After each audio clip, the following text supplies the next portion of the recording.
YouTube, we're starting the video inside because it's chilly outside. We're gonna fly this Futura and we're gonna fly it on 4000 6S50C pack, smart. And then if we have time, we're gonna put it on a 5000 milliamp 50C pack. And if we have even more time, we're gonna fly it on a 5000 milliamp 100C pack. My camera crew is giving me the look of whatever. Going down. We had to do some serious modifications to get the battery to sit in the 4000 size.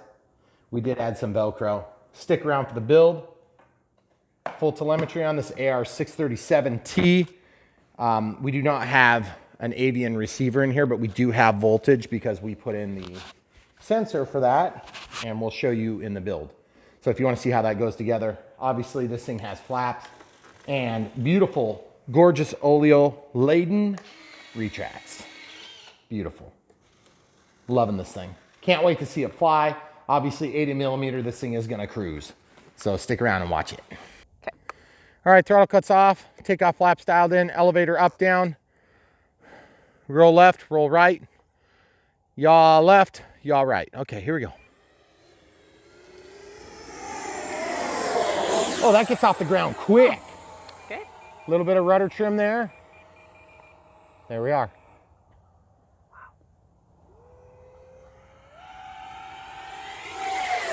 Wow, that thing is fast and awesome. Rolls quick.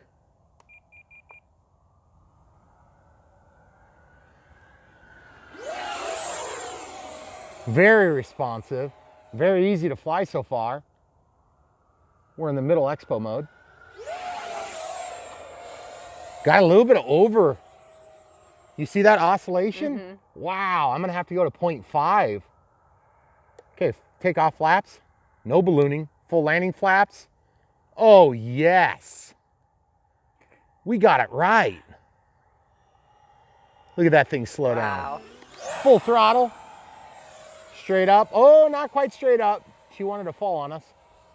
Okay, going around. We're gonna have to go back toward the house here, camera crew. Okay. Oh, that thing looks awesome. Yeah, oscillation on the aileron axis. Guys, let's try landing it once. Full landing flaps coming out. That thing is cruising. I might have to kind of do this twice because of the lighting.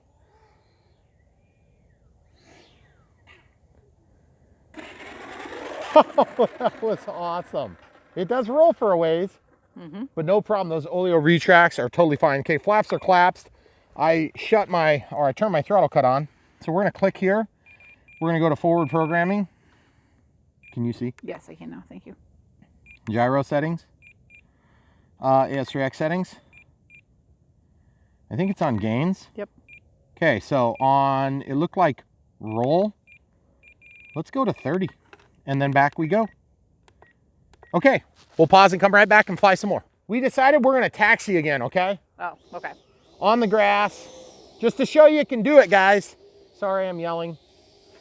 You good, camera crew? Yeah. Watch this. Man, that thing is robust. Oh man, that thing rolled so good.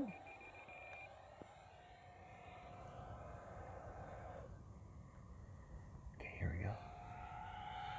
We got rid of the oscillation. Got a little bit of trim. There we go.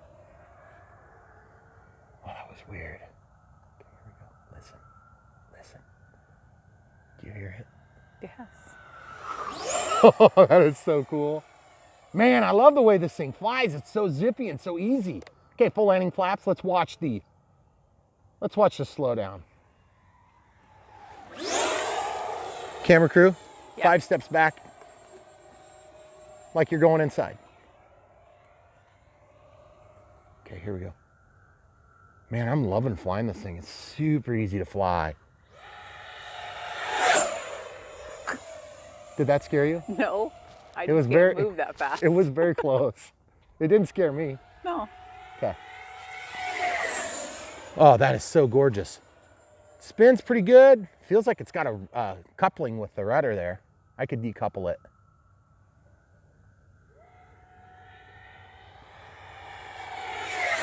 Man, look how solid it is. Got a little elevator going in there. Okay, I'm gonna go to my middle setting on an AS3X.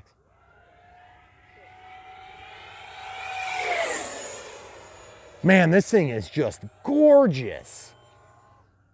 I had no idea what to expect, guys. This is kind of like a, hey, you want to do this? Sure.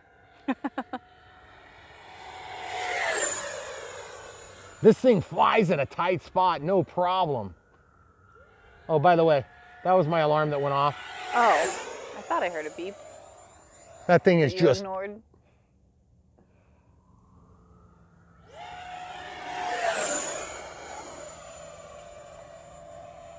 You hear that noise? Yeah.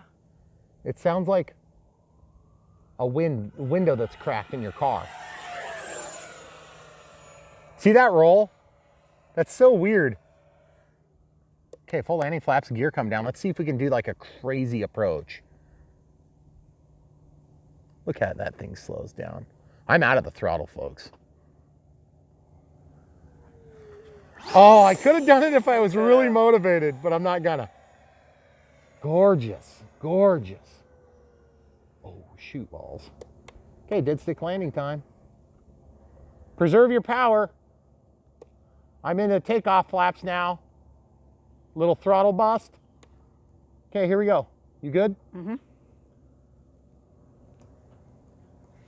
Woo! That was completely dead stick. Listen, guys. Listen, guys. We used up 100% of the power on that. Like So we are that? 1 minute and 37 seconds into that flight timer, which was 4. So maybe 4 minutes is about right. We're gonna check it. Pretty sure it's dead. That being said, whew, that was close. Good deal. All right. I'm gonna actually take this off and hand it to my compatriot camera crew here. Patron? Yes. Okay. Battery didn't move. Felt really good. Mm-hmm. It did feel like it was flying at a little bit of an angle, which is weird. I hate it when they do that. I don't know why that is, by the way. Okay. 2.88. Holy crap. I told you I was mean to my 4,000 milliamps. Okay, guys, time for another pack because we've said this before, and I'll say it again. What? A lot can happen in 3.5 minutes. That's true. Okay, look at that. Look at that. Beautiful. Oh, yeah. By the way, that was the first time I've ever used that battery, so probably not the best idea. You want to warm your hands up, camera crew? Hold on, sir. Kind of full. Here, I'll trade you. Your hands are full? Yeah, normal. We gotta go get another battery. There you go. Can I have the 5,000 milliamp? Yeah, but it's up there on the porch. Oh, Get it. no. This All right. is really hot. Well, no, it's not. That's not hot. It's warm. It just feels nice and toasty. Here, I'll hold it though. Okay, so my camera crew and I are going to reset and we're going to get ready to film right now. Okay. We're going to cut to the chase and go to the 100C. Okay? Watch where the 100C goes. This is based on having made good decisions on CG. I felt like that thing rolled into a nice flare. So I'm going to go ahead and go with this. I'm going to go with this position here. And I think we're going to be okay because it rolled just really nicely. You got to be up on the lip just a hair, which sucks because I'd like to carve some of this foam, but you mustn't because you will screw up your nose gear almost certainly. Please don't. Or if you do, don't blame me. Okay. Oh. Oh no. Yeah, I broke part of that tray, unfortunately. That's okay. I'll just have to get a little Velcro going for the next one. But for now, I've got that held tight. And you'll notice I'm using the voltage alarm. I could have probably just set that warning, but I didn't. Okay, get that plugged in gorgeously. That does make me slightly nervous, that direction. Because if the battery would happen to shift, it could unplug. So I'm gonna actually go the other way. Turn it around. Yeah. Plus then the heavier part, this is heavier than that part. The wires are heavy, but I think I'm gonna get the bulk of the battery up on the nose. It was kind of hard to find the CG on this. We had to do a lot of mods to the canopy to get it to work with the 4000, which is a recommended size. Granted, we were using a 4050C and it only required, what did it say? 35. 35C, but yeah, whatever. You want as much as you can get, guys. This plane cruises. This XT90 is working great though. No problems at all. Okay, and by the way, how awesome is it that this thing does so good on grass. It reminds me of the Viper Jet, except that it doesn't have any of the bad habits of the Viper Jet. I think the Viper Jet's just slightly prettier because I kind of am a sucker for scale planes. Okay, take off flaps. You ready? Yeah. Oh, yes. Did you see the dust? Yes, I did. You see it? You see it crabbing? Why is it doing that? I don't know. I don't know why. Oh, manned aircraft. He's only like 10,000 feet higher than me. Yeah. Hold on, let's go fly with him. Guys, don't mess with manned aircraft. It's bad. Bad business. Okay, here we go. Did you get them both in the vision? No, I can't even see them on the camera. Here we go. Oh, that's so gorgeous. 5,000 milliamp, 100C. Man, that thing is fast and beautiful. Okay, let's get off the runway there, camera crew. Thank you. Here, now you can see them both at the same time. Yep. Thanks. Did you see it? Yeah. Okay, here we go.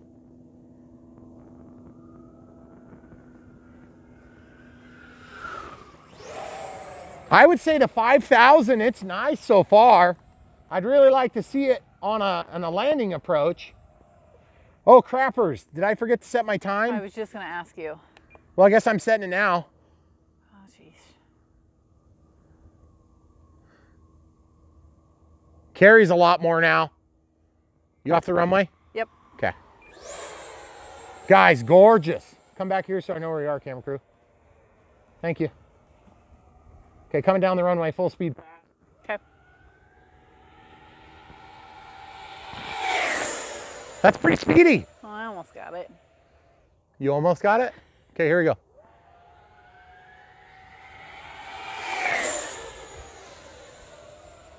Hey, Yep. come back over here where I am. Can you hear me? Yes. That is so stinking cool, guys. Gorgeous, crisp, autumn feeling day, even though it's not autumn. It is firmly December. Mm-hmm. Man, I'm loving the way this thing flies. Mm-hmm. Guys, when you fly a jet, there is just something about a high-speed pass that you just can't get enough. That is so sweet. We are covering our entire property in about, what would you say, about 1 Mississippi, 2 Mississippi, 3 Mississippi, 4 Mississippi, 5 Mississippi, 6. Yeah, 6 seconds. So if that's 600 and, let's call that, it's 700 feet there at that angle.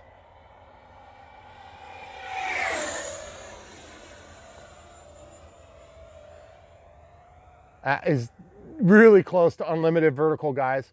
I carried a lot of inertia into that, so I didn't want to cheat. Totally out of the throttle here. Oh, did you hear that noise? That was the weirdest noise ever.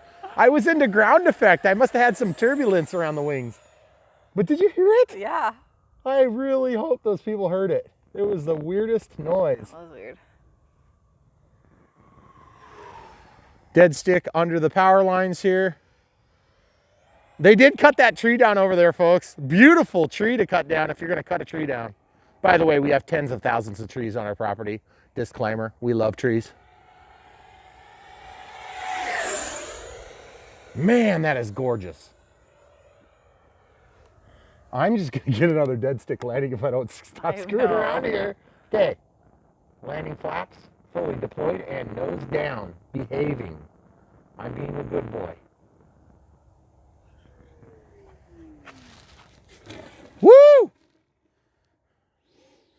Okay. Did I say I was being a good boy? Yeah, I mean, you weren't telling the truth, but. Do you know why I did that? What was I thinking? I don't know. What were Take you off thinking? flaps, gear coming down, because I wanted to get a better landing. This is the better landing approach over there. Whoa, did you see it lift?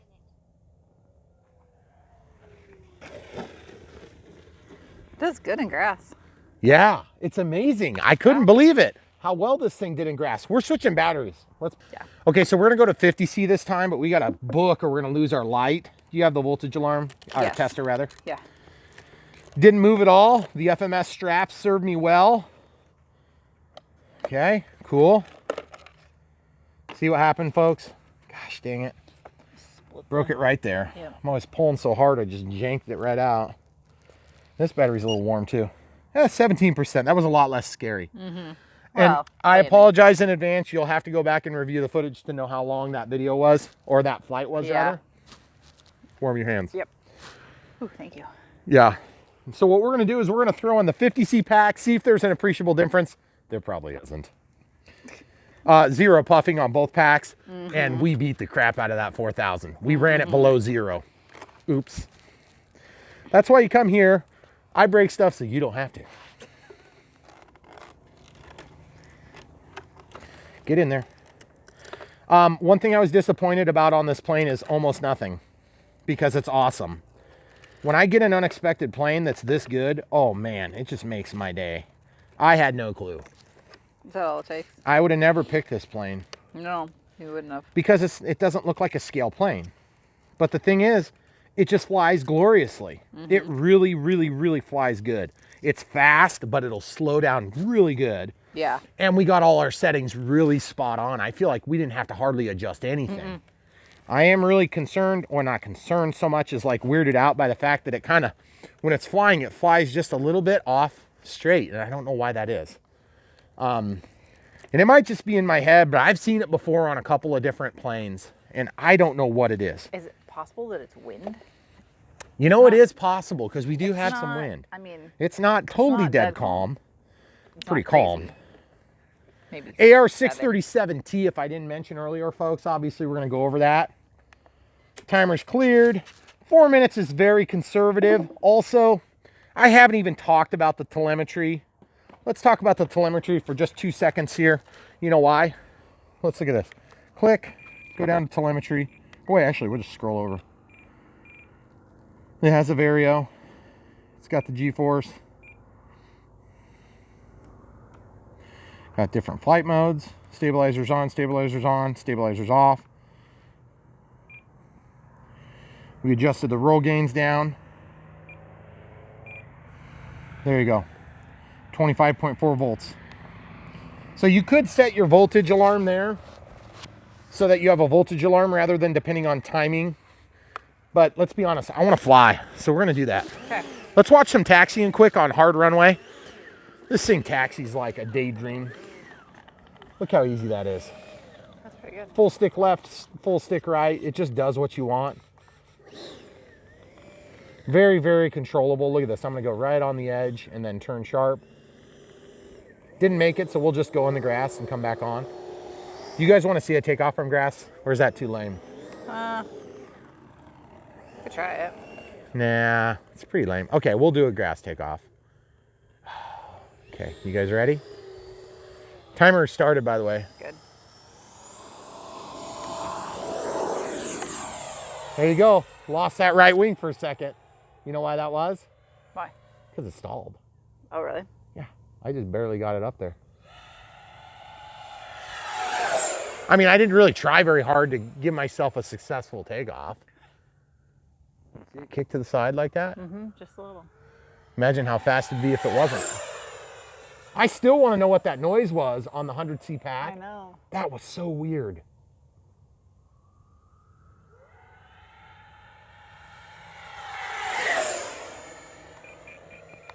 I'm just trying to trim it out. Like I've maybe got a little rudder trim issue going, but I don't think it's that. How about this? Let's do this. Let's turn the stabilizer off. There's stabilizer off into the throttle.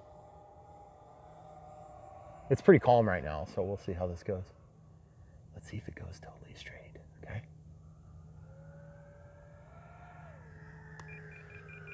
I'm doing a little right trim. Yeah, it feels good. It feels good. I just don't know if I'm seeing it do that crab.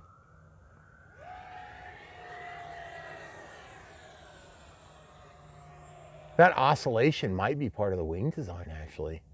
Okay, stabilizer's back on. Here we go. Everybody blames everything on the stabilizer, including me. It's okay. I love them. I love the Scream. Love it. Really? Yes. You tell me I can't love a plane and my beautiful wife.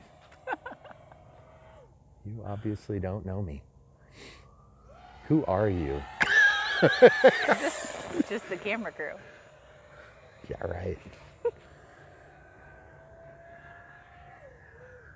That sounds so cool. Yeah, it does. I'm still waiting for the annoying lady to tell me that I have 1 minute left. That's gonna disappear like crazy there. Yes, it is. You can see good enough to do this. That is so awesome. Okay. Well, I'd say the 50C is just only very, very minimally less crazy. Not worth making a big stink over. If you can get the 50C pack and you can't get the 100, let's say, I'd say the 50 is just fine. Look at this. Oh, that is gorgeous. Are you coming back here? Yeah, you can. Okay, here we go. I want to try this. I want to try this approach. Full landing flaps in power, about 20% power. Going to my zone for landing. That's the lowest tree spot around the vampire killing zone, and then flare at the last second. Ooh, that's pretty speedy. Yeah. Guys, if we get going down that hill, it'll carry forever. Yep. And then I got to roll out across the street, and it's just really difficult to judge that spot. What a gorgeous plane. Okay, we're at 4 minutes. Okay, or excuse me, 4 seconds past. So let's go over to telemetry, 23.1. Boy, if only I could do math fast enough to know if this was a good idea or not. Oh yeah, she's wearing down. Hey. Yeah. Do me a favor, will you? Gear going up. You're good where you are. Okay. Okay, we're gonna try this again. Full flaps coming down. We're gonna slow it down. We're gonna pop the gear at the last second. Oh, there it goes. Out of the throttle. Using the rudder to, woo! Oh, you know me. You know me. Hey, would you go up here to this spot here, camera crew? No. Why? I'm watching the sag on my telemetry. We're good. Who wants to see this thing fly twice anyway, right? Oh, me. I was going to say. Take off flaps. Full landing flaps gear coming out. Just getting past the trees. Oh, I wanted so badly to hit the very end of the runway. Look at this. I'm trying to slow it down so I stay on the pavement.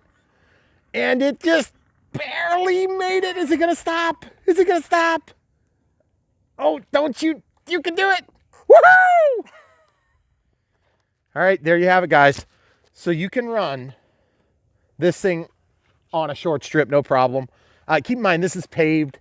If you have geotextile fabric down, or if you have an asphalt driveway, or if you're running off of grass, pretty much any of them are good. If you're landing on gravel, that would be pretty tough on it.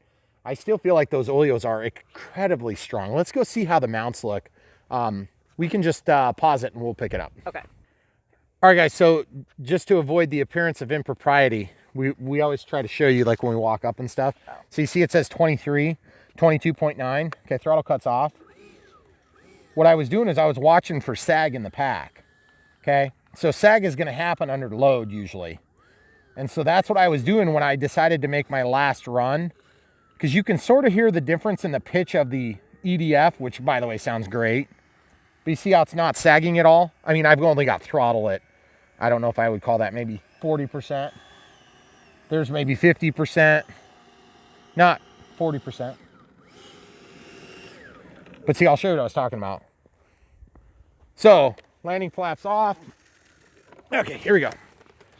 Let's see how the gear mount look first. Oh. Solid. Solid. Solid. And I was not nice to that plane. No. I was beating it up. This is so cool. Gear. Those are good gear. Nice, nice. They're all lined up perfectly. Horizon. These gear would have been kind of nice on the V1200. Just saying. Anyway, this thing is an FMS, and it is gorgeous, and I got to test. I meant to test this the other day. but I didn't. You ready? I got in trouble for doing it in the living room too.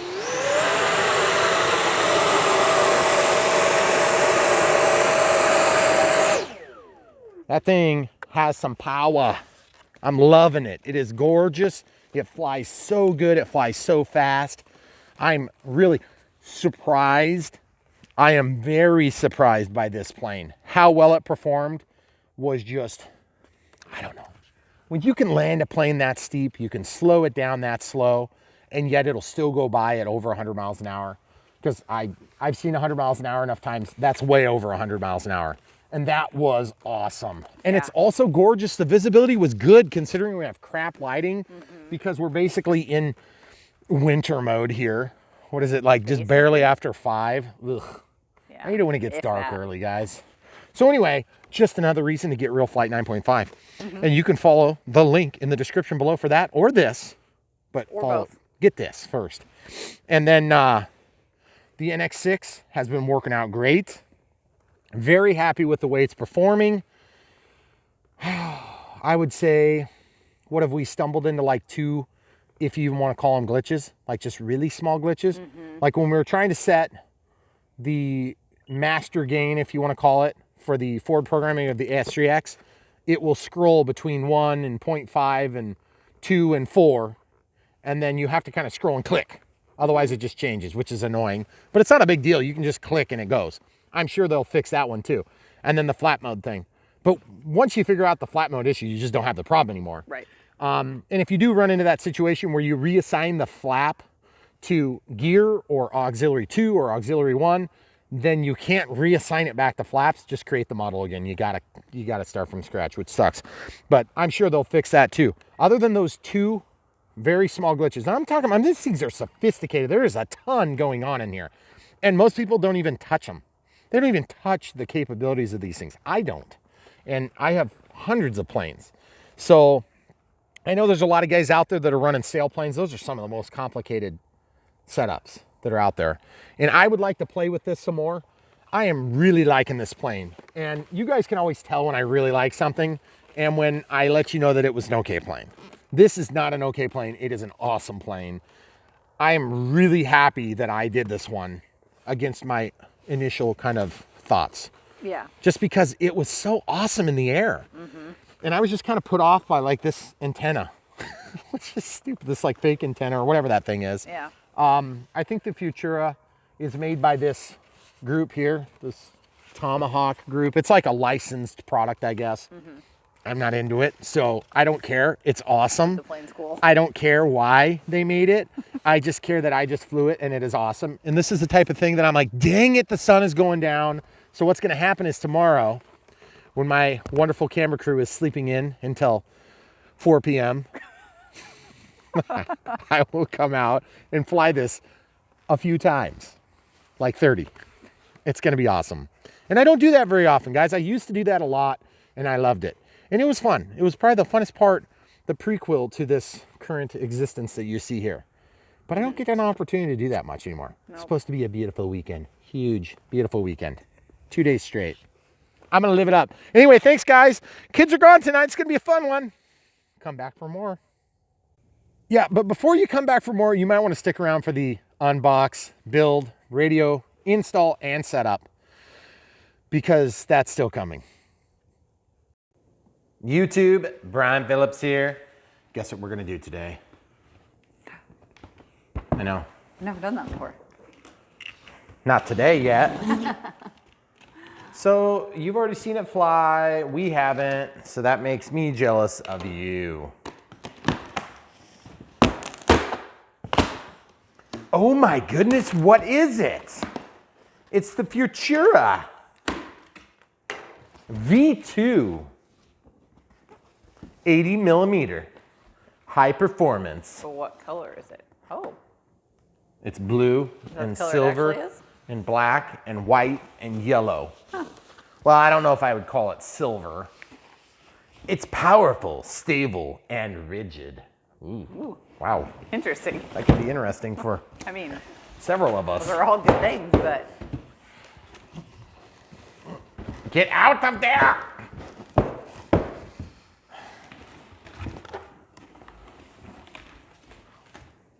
see how many seconds it takes for the cats to get in there. No, he's outside at the door. He won't say.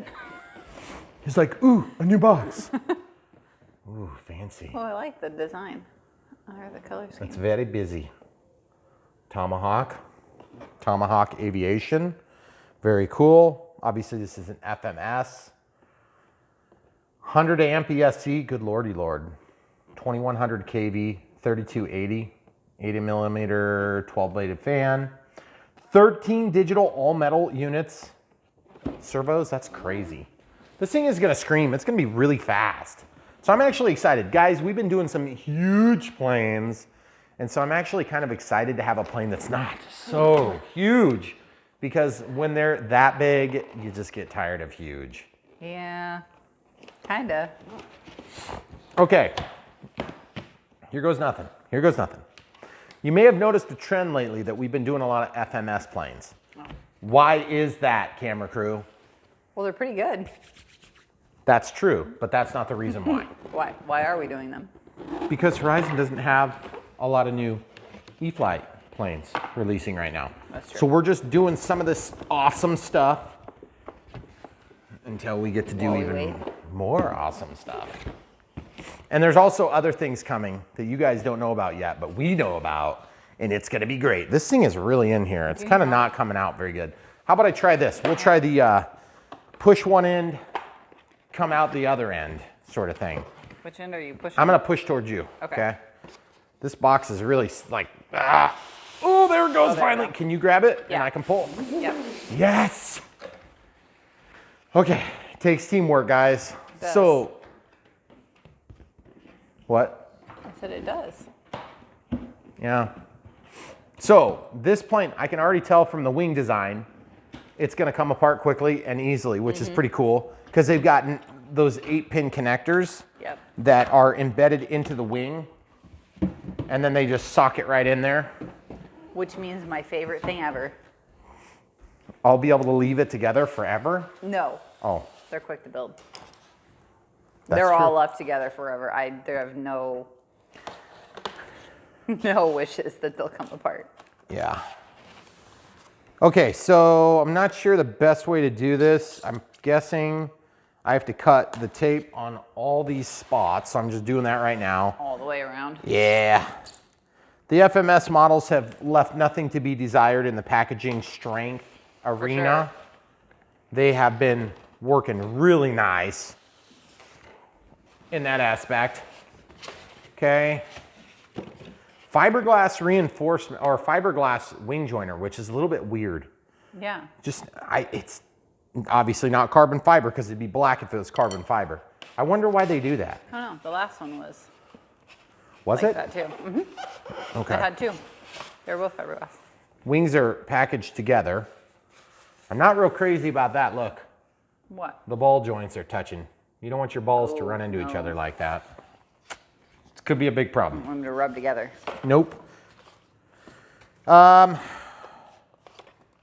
Ooh, wow, that is awesome.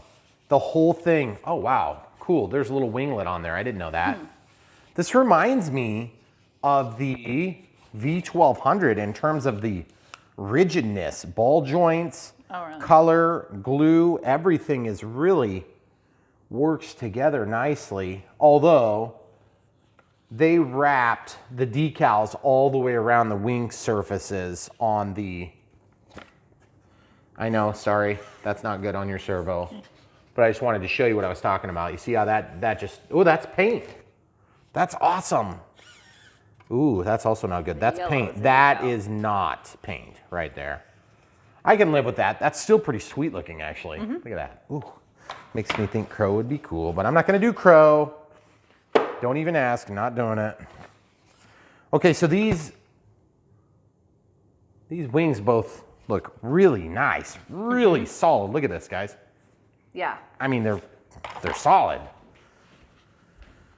And you're probably like, Brian, wings are solid. Yeah, we know that already. Well, they're not always that solid. Just trust me on this. If you question my solidness commentary, you obviously haven't ever built an RC plane. There's an instruction manual. It looks like it's in English from my 10 seconds of looking at the cover. Dual servos for the elevator. They are aligned nicely. This one looks like it's up just a hair. Not sure if that's going to need to be fixed. They must have changed the design a little bit partway through this build, because you're right, that yellow. Nope, these ones are all one decal here. That's all one decal. Okay, 3 screws go into that. Let's see how stiff it is. It's less stiff. This is like an opaque color, so you're not going to be able to hold that up to a light and see where the structural supports are. Oh, yes, and number 10, evidently. That's the number you want to be. Plastic here to protect it. That's really nice. Holds it in nicely. And then, of course, 2 more screws on the back. Like we talked about earlier, there's 3 screws on the wing. It looks like this has a vertical support on it in the wing. And you can see it go all the way up. It's the white fiberglass, so that makes it not stand out quite as much. But you can see this little mold opening right there in the, you can always tell that's where the wing spars are. Ooh, cool, the inlet's right here. Gives you something to hold on to pull it out. See what I'm talking about right there? Yeah. That's sweet. That is beautiful, look at that. That's cool. That's a big fan. Yeah, oh my goodness. Give me a shot down the back. That's not appropriate. It is. Oh wow, that is a huge motor. Oh my goodness. We're gonna have to do some dusting with this here. We're gonna dust That is it. so gorgeous. Crazy. I love the way that looks. I love that they're on the side like that. You get so many planes, and look at this. How often can you do that? You just almost never can. Feels smooth here, obviously. It's like a tinted glass, but it's not tinted, obviously. That's a raised, it's like paint. Yeah, that's paint. So they jigged it on there and then sprayed it. Got the front is just foam. That's a little bit disappointing. I like this clip style though, because this clip style, it's got plastic where it hits. See, watch. If you get a plane and you can't push down on it, that drives me crazy. This is nice. Oh, XT90, really? Come on, man. Come on, man. Whoa, what's this? That's a little weird. What the heck? We can't see. That is very weird. I don't think it's supposed to be like that, folks. Well, wait, there's 2 screws here. It's almost like they're planning on you setting it up and then tightening those 2 screws in. Oh. That's well thought. I don't like this though, because I don't have XT90s. I think I have an adapter, but we may have to build an end on there. Excuse me. That was me giving a thumbs down, in case you're wondering. I don't want to do that. But this is okay, no big deal. I did it for many, many, many, many, many moons. Okay, so they had this taped down channel 4, also known as, that's the rudder. I hate it when they label them channel 4 like they know. Flip it over. Rudder, nice, okay. Yeah, that focus is not working so hot right there. So it comes with a piece of Velcro too, so we'll have that when we're ready to put the battery in. Did you happen to notice what size the battery is? Big, thick FMS straps too, which is nice. Yeah. This is the good kind. I did notice that. And look, they do slide through. That's what you want. Okay, they weren't glued in. I like that a lot. Wow, that's not very many pieces, guys. That's everything. It's unboxed. So without further ado, we're gonna put stuff up and then we'll come back with the build. What? Is there hardware somewhere to put it together? Oh, good question. Oh, thank goodness I found the nuts. Bolt sack. Bolt sack. There it is. That's it. That's not bad at all, my guys. favorite. Yes. Well, yeah, don't say that just quite yet, because we got to do that connector probably. Yeah. Which is going to be a bummer. We've been doing good. We haven't redone a connector in like a year, which is the best possible way. Did you show the people Yes. what they want to see? They're not here for planes. Nothing. This thing is super staticky. Let's see what happens when we put it near the cat. Crazy staticky. Nope. The cat's like, what the heck is that? Why is it making my hair stick up? Okay, so this basically, man, that thing is so staticky, it's crazy. I can feel it from like a mile. That is so weird. The last plane we did, the tail section was this big. Yeah. Although this is where the wings are going to go. They're not going to go all the way together like that. Right, but still, I mean. Because they stick into the side. Yeah.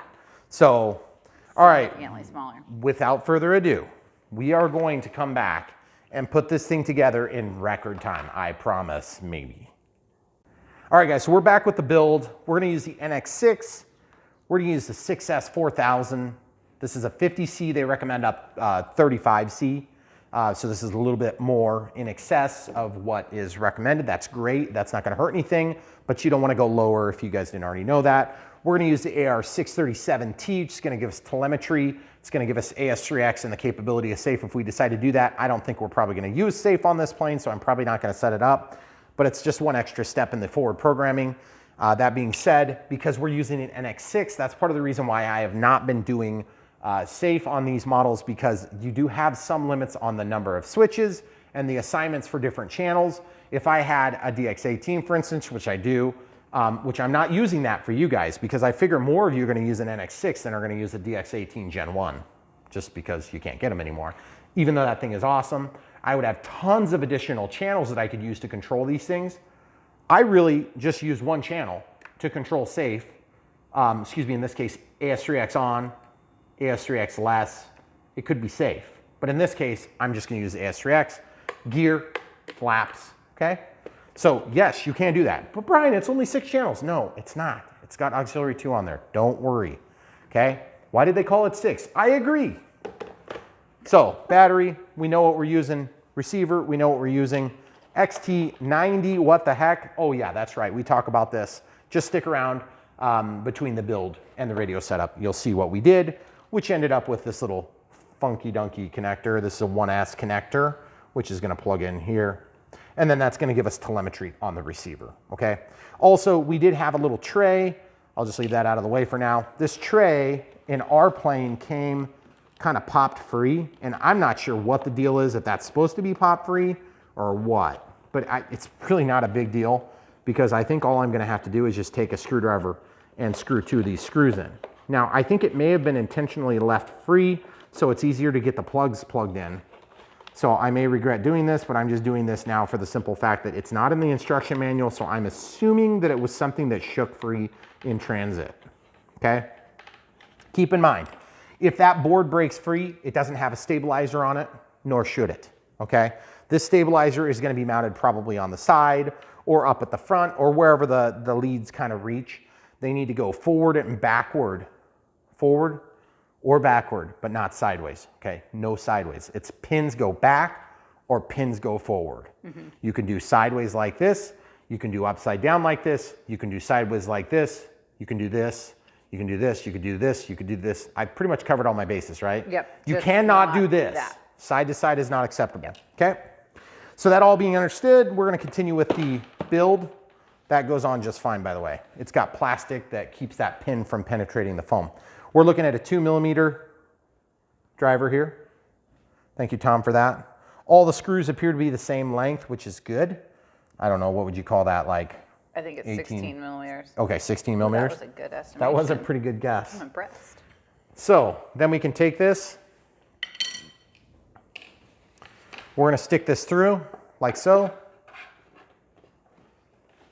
I did not look at the instructions. The camera crew did. See? Not very much penetration on either side. But it doesn't matter, because this is going to go really simple. Okay? So obviously that's the wrong side. So this is the right side. These things slide through. Would you hold that rod? Whoa. Ooh. Wow. Sheesh.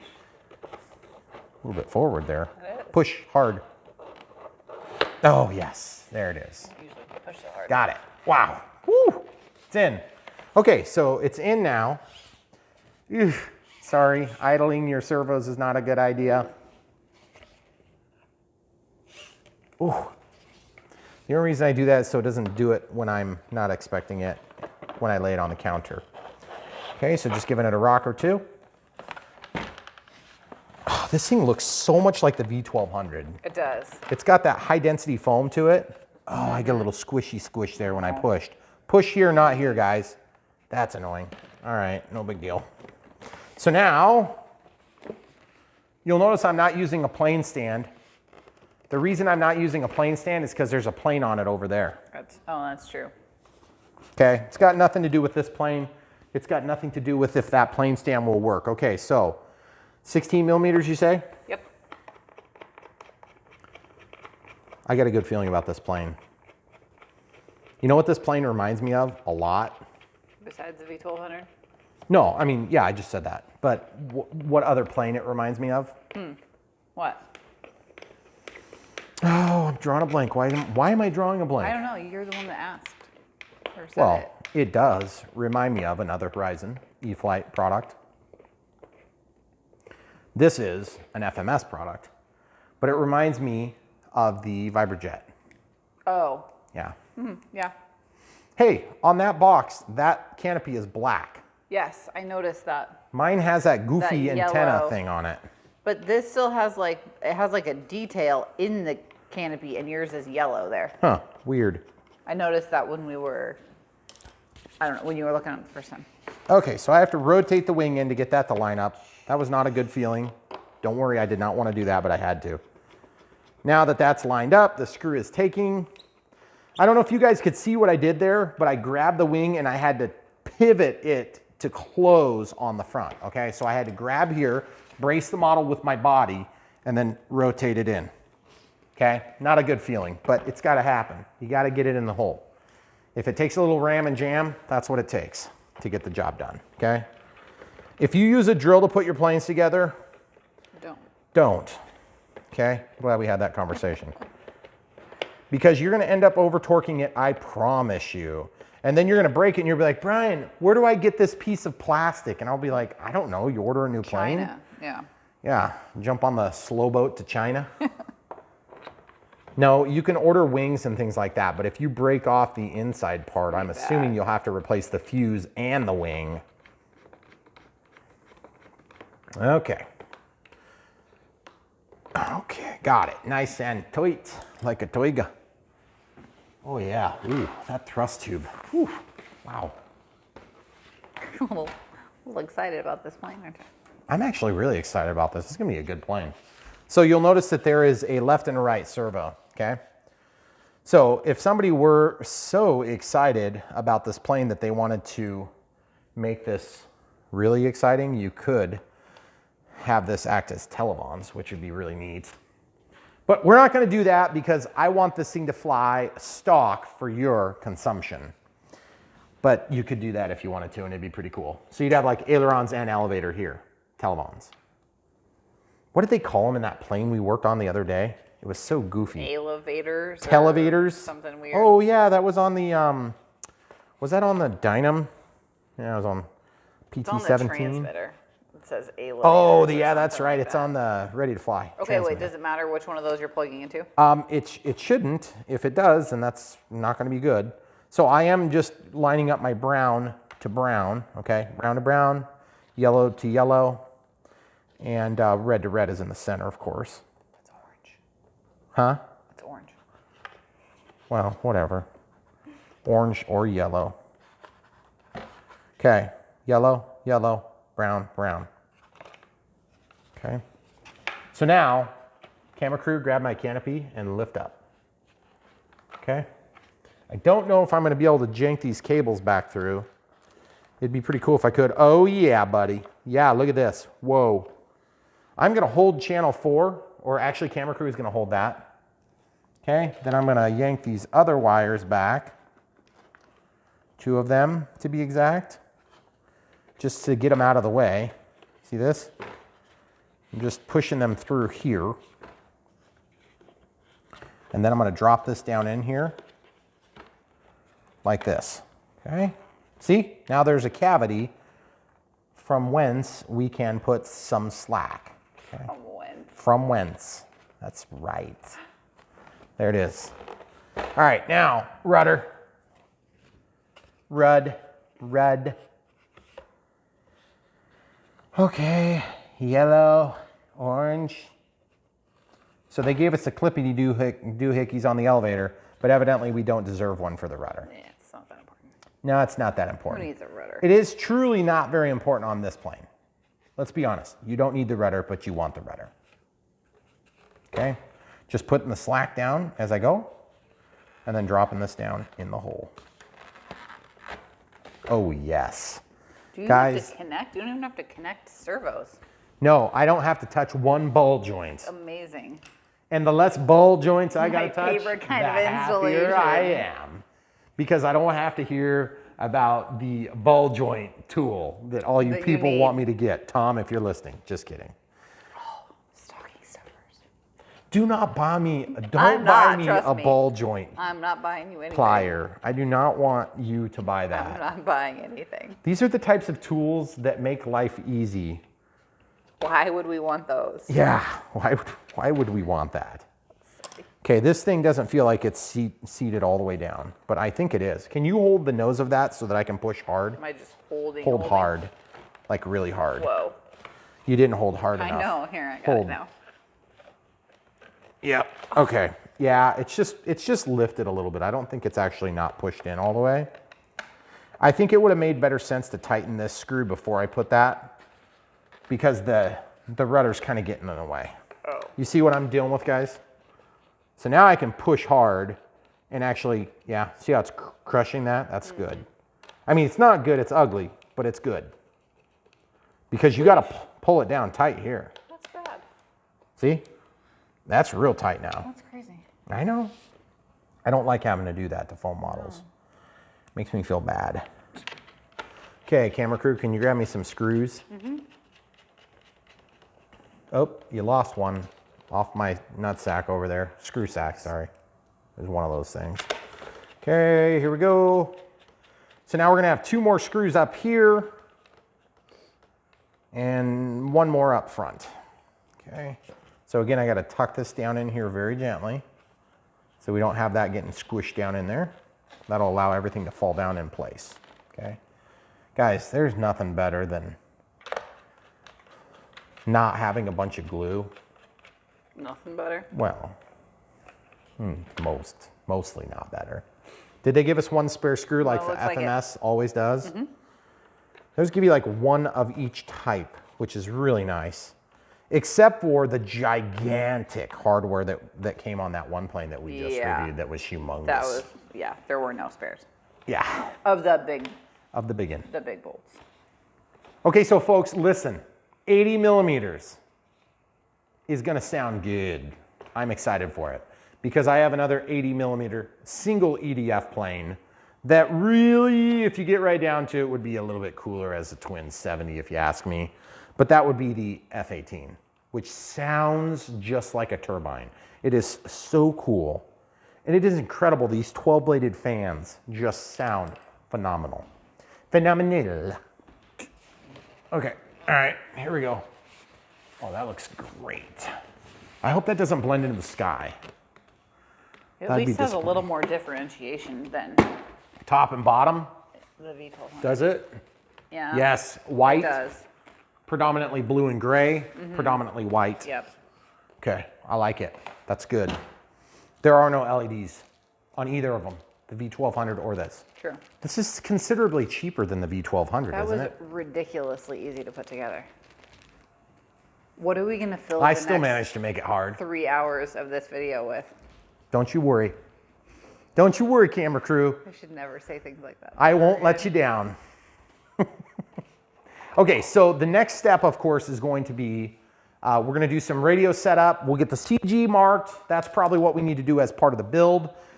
We can mark it, but that doesn't mean we're going to be able to test it until the radio's installed. Right. We know which battery we're going to use, but we don't necessarily know the exact position of everything. So as per usual, we'll go ahead and mark the CG. Now this plane is a low wing EDF jet. So in this case, I'm going to mark it with blue, by the way, camera crew. Okay. A blue Sharpie. Oh wait, should I use black? Black's going to look better. Yeah, black's going to look I mean, better. I would use black, but Yeah, black. Okay. What are the markings? 100 to 105 millimeters back. From the leading edge? Yep. Okay. 100 to 105. So there's 100, so 10 centimeters. Okay, so 10 centimeters back. Oh man, that's really close. Dang it. Why can't they What? just mold it there? Oh. It's so close. Okay, so that's 100. To 105. There's 105. Like, are you kidding me? Not a big range. No, it's definitely not. This is considerably softer than the EC 1200. V1200. The V1200. Why do I keep saying that wrong? I don't know. That's the first time you said it wrong. Yeah. But like we've been seeing with the FMS planes, the CG has been.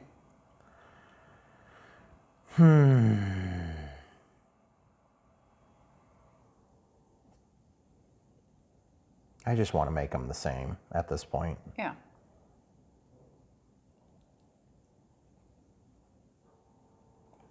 Okay, so we got a little bit of a bump and a little bit of a bump and a little bit of a bump and a little bit of a bump. So that we'll be able to feel it, okay, when we get ready. Okay, so without further ado, we are going to pause and come back with the radio setup. Okay, so we have everything unboxed, laid out nicely for you. One thing I noticed earlier is the XT90. We're going to discuss that right now. Actually, we'll jump into this too. This is what we're using for the battery. This is a 4000 6S50C with an IC5. And you're probably thinking to yourself, but Brian, that's got an XT90. I know, we're gonna address that. If you guys haven't dived into the smart packs yet, here's my favorite part of the smart packs. The instruction guide. I'm gonna read into it. Look at this, again. The whole thing. No, it's got all the different connectors on there labeled, which is super cool. Because it's some of you may not know these things. But if you look at that connector guide, it'll tell you every one. But you just threw it away, Brian. Yeah, because I have a few of these. Okay, so the packaging is really good. This is the way it comes out of the box. Nice and crisp and square and no puffage. After destroying it a few times, you'll see that we have just very, very, very small amount of puffing. I mean, I'm talking almost nothing. Okay, yeah. I show you that because I'm a realist. I do expect a lot from these packs because they're expensive, but they have performed very well in our experience, okay? They come ready to use, they're in storage mode, but they are really good batteries. Really good batteries, well packed, haven't had any issues with any of them.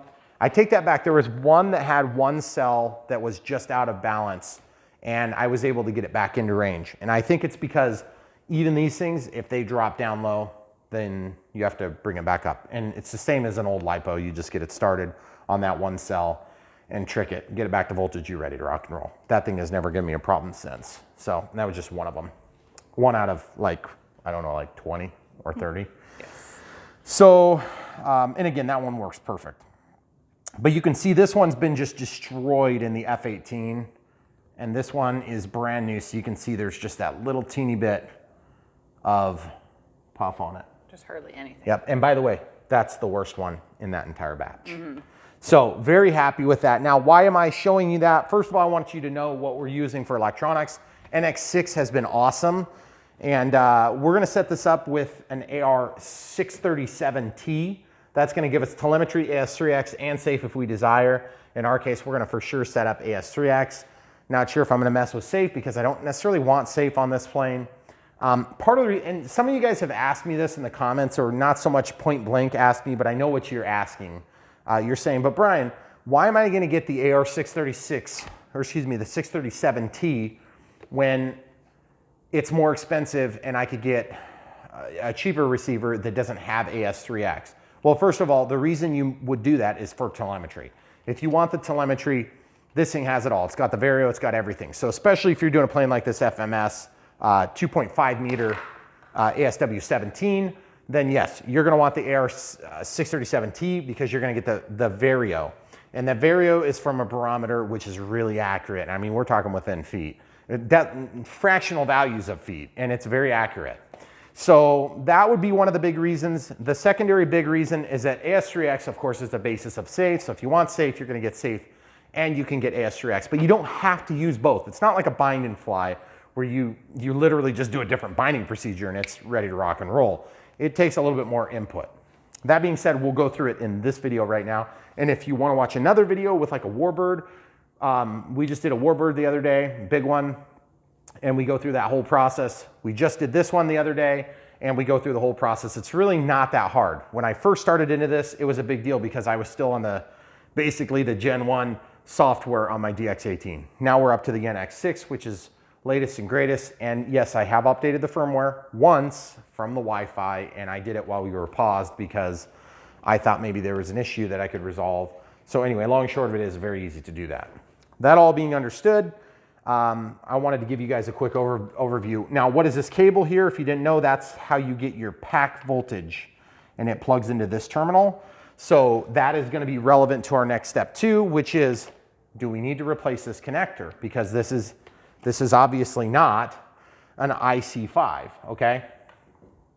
An IC5 looks like this, which looks just like an EC5, except it's got this funny pin in the middle. That funny pin carries the smart data, okay, through this channel here. And then this is your positive lead and this is your negative lead for discharge. And then of course you got your regular balance leads. Now, this thing is kind of optional now on a smart pack because there is a chip that keeps all the cells balanced all the time. That's why these things are good. Also, the chip will auto discharge after a predetermined amount of time. So in our case, we set them like 240 hours. So, which would be 10 days, okay? For those of you who don't know how many hours are in a day. So that'd be 10 days. I have found that after 4 or 5 days, you might be down to like 90%. My point is, all my batteries that are in the garage, 100% of them, without exception, have had some level of deterioration or wear and tear. I was lucky to get 2 to 3 seasons, and obviously these are new, so they're expected to work good.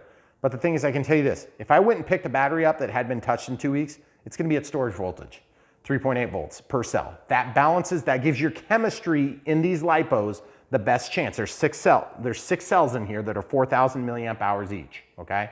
0.4 amp hours each of discharge rate. That's the rating, okay? So it just tells you how long it's gonna run. If you don't put them at 3.8 volts, the chemistry gets all out of whack, and you will have garbage packs in a couple of years if you're lucky. Like 3 years if you're really lucky. And I was getting 3 years, but at the tail end of them, they were just barely working. So I don't want to say I learned my lesson because I'm still a cheapskate, but these things are probably about 2 times, maybe 2.5 on a bad side, and maybe 1.5 times as expensive as their peers. But they have better leads, they have better connectors. EC5 connectors suck. I hate them with a passion. I hate EC3 connectors. Sorry, E-Flight connectors. Sorry, Horizon. I don't care, they sucked, okay? These things are awesome. They work really good. I never have a problem. I've never had an alignment issue. Every one of my EC5 issues I have, that's why we have burn marks on this, because the EC5s don't like to receive the pins. Okay, that all being understood, we have an XT90. XT90 is great. Now, this is not an XT60, it's an XT90. It's a little bit bigger connector. Obviously, this lines up, it's really close. And you're like, oh my goodness, Brian, yeah, I agree. So you see this, how there's 1, 2, 3, 4, 1, 2, 3, 4 pieces. You can take a screwdriver and you can get in here when it's de-energized, of course, because this is not a battery, it's just like where it's going into the plane. You see how that opened up for me? See how much bigger that is? You just got to ram it in there and give it a good wiggle. See it? See how much bigger that is? I'm just using the Phillips because it lines up really nice. And then you can do that and you'll open up, those pedals will open like this. Okay? See that? Now watch this, guys.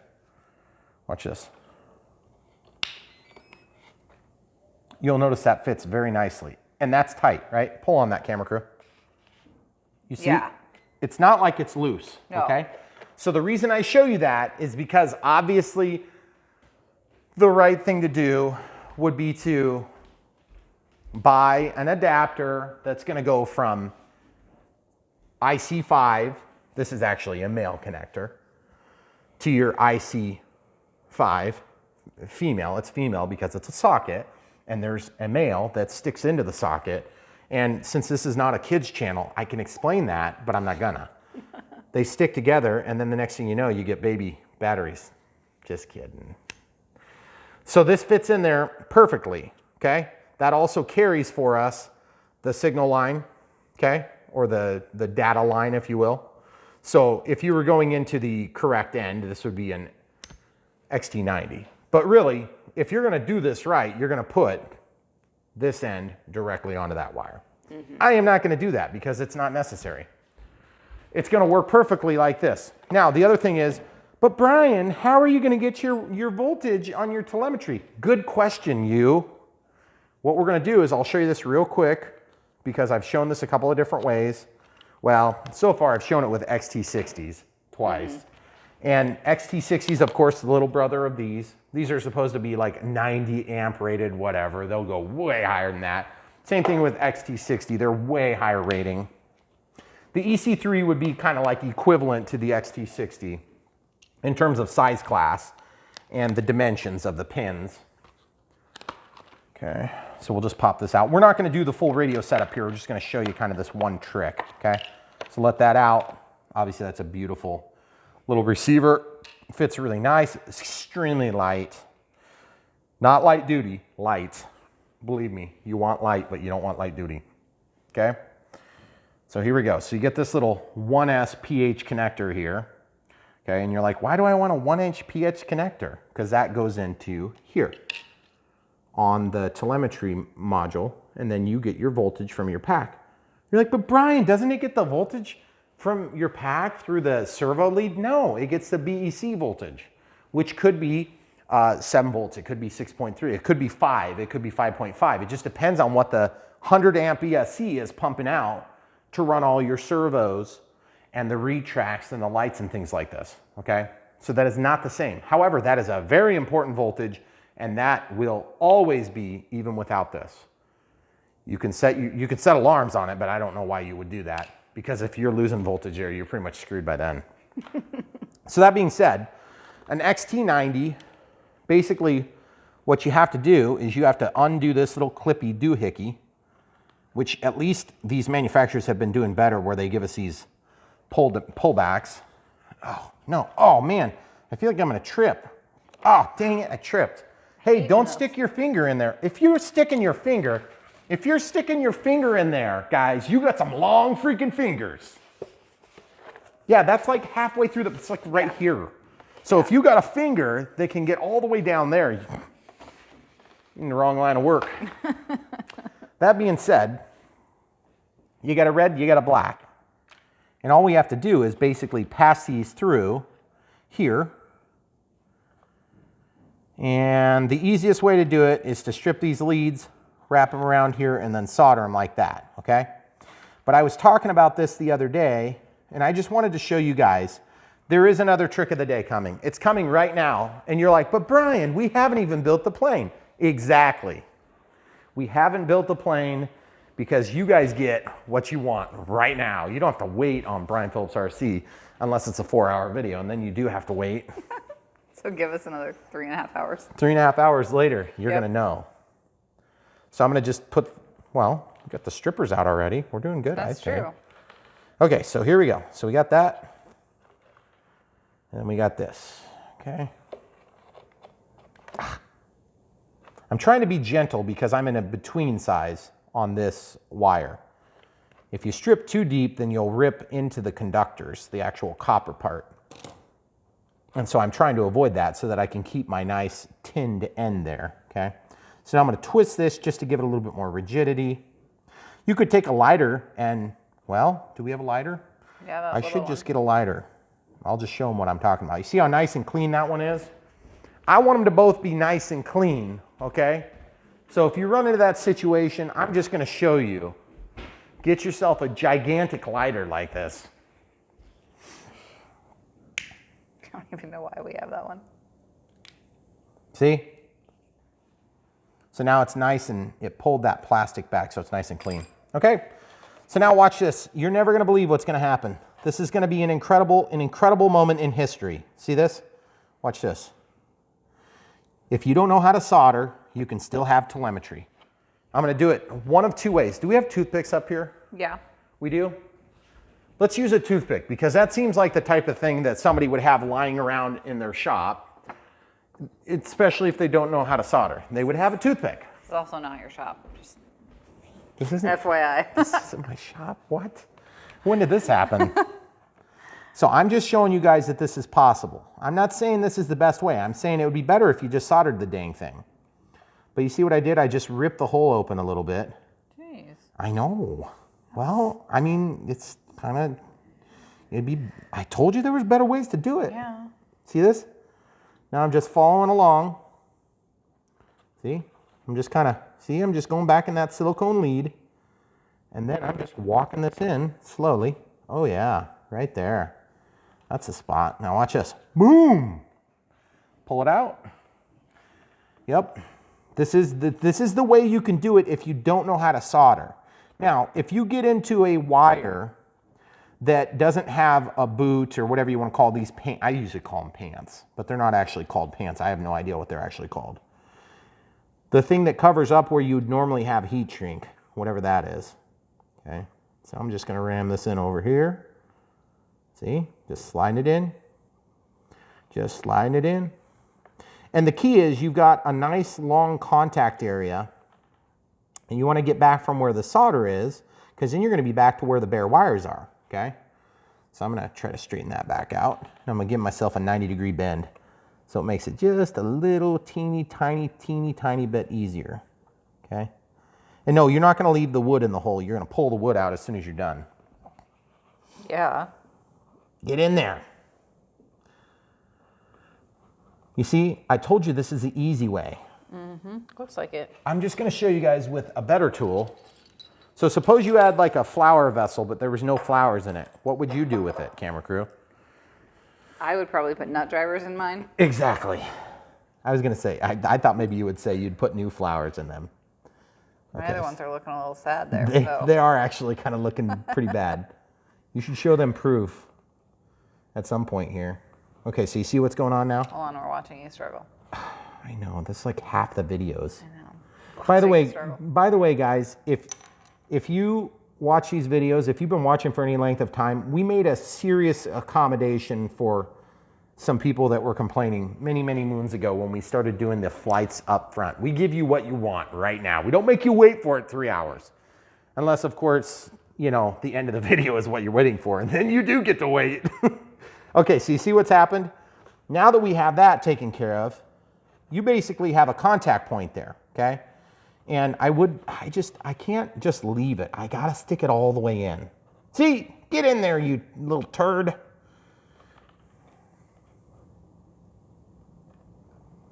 Okay, get in there. It just doesn't want to go all the way in. It's really annoying. Get in there. There it goes. Did it go finally?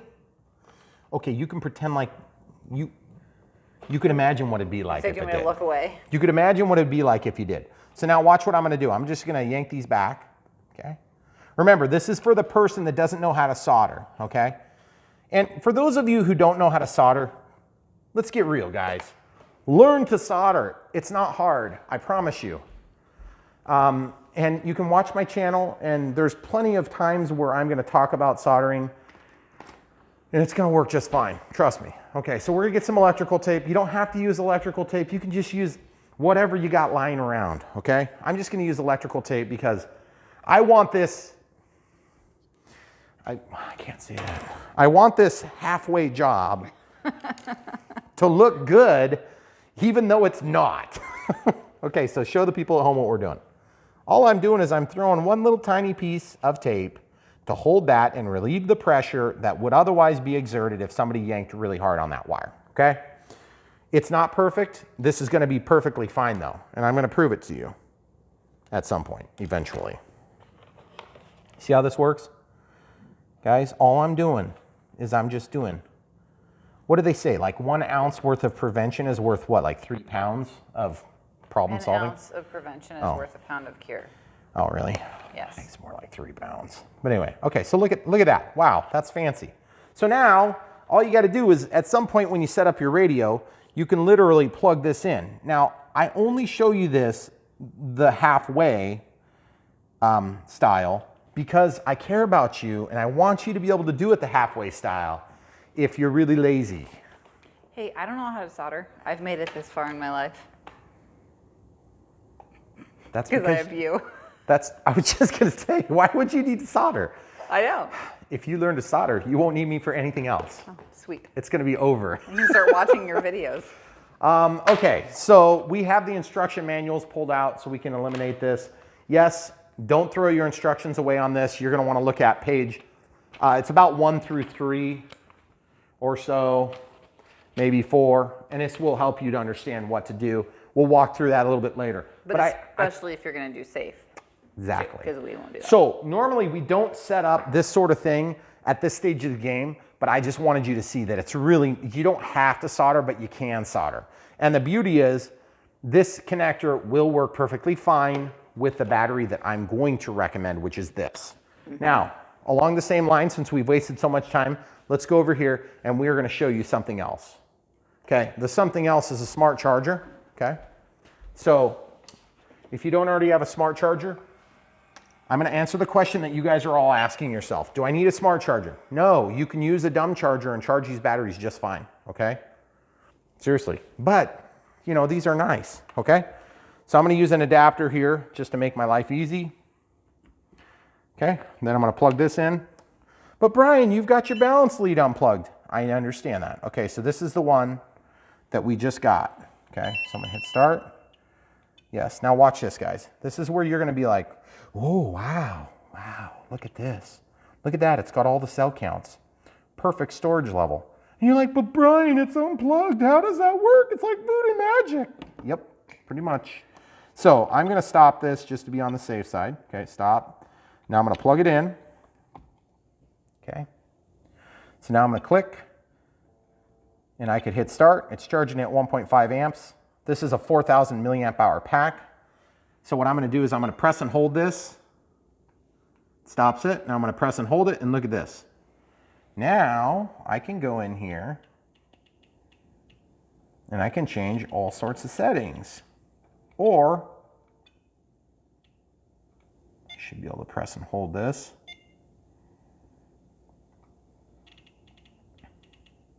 Smart. Click. Storage voltage. Yes, you can modify that. Charge current, I want to go down to 4 amps, which is going to be 4,000 milliamp hours. And then you can go to the auto storage and you can scroll that. In my case, I want it to be set for 240 hours, which is a long time, guys. Let's just be honest. It's one step away from not going to storage mode. And yes, you can set these to not go to storage mode if you prefer to do that. So like for instance, if you're going on a slope soaring mission and you may not have a mechanism by which to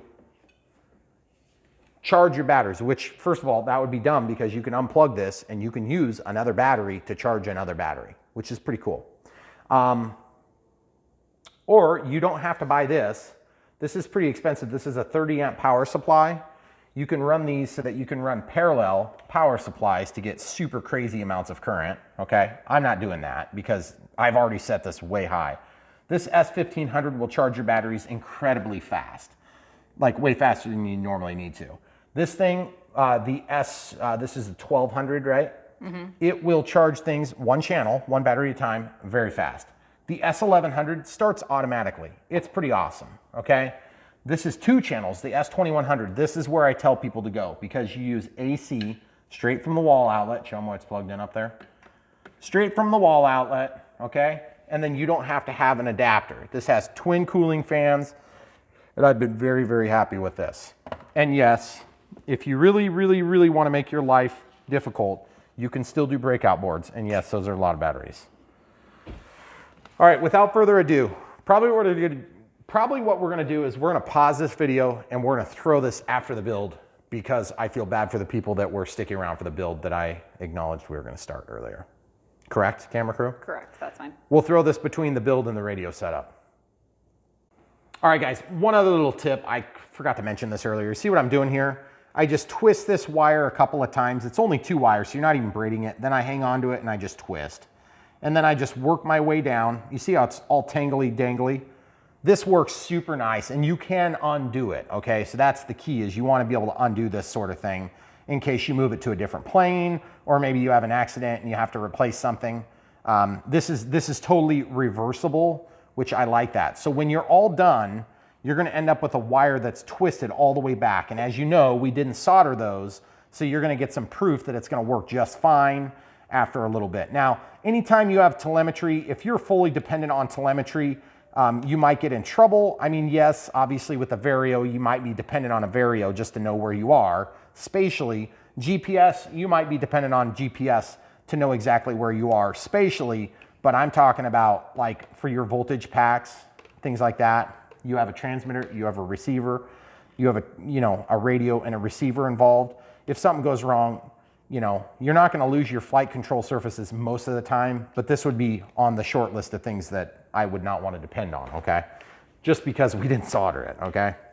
But I just want you to see that it can be done, okay? So you see what I'm doing? I'm just twisting, and then I just move down a few inches. And then once I'm down a few inches, I just twist a little bit more, and I twist a little bit more until such a time as we get down to the bottom, okay? Then a lot of times I have to go up here and kind of pull it and get a little bit more of this cleaned up. And then what you can do is you go to the end and you go to this end and you relieve the pressure. Do not pull on the connector, and you just yank on it really hard. And look, instead of being all twisty dangly, it's so much easier. Okay, so without further ado, we'll pick it back up with a build. All right, so we're gonna do the radio setup with the NX6 and the AR637T at this point.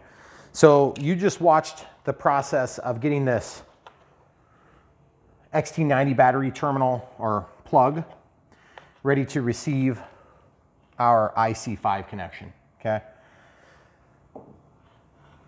We also got done twisting this up, which is nice. And what we're gonna do is we're just gonna feed this wire back here. So then it just becomes like another servo lead, right? And then what we need to do is we need to apply some double-sided tape.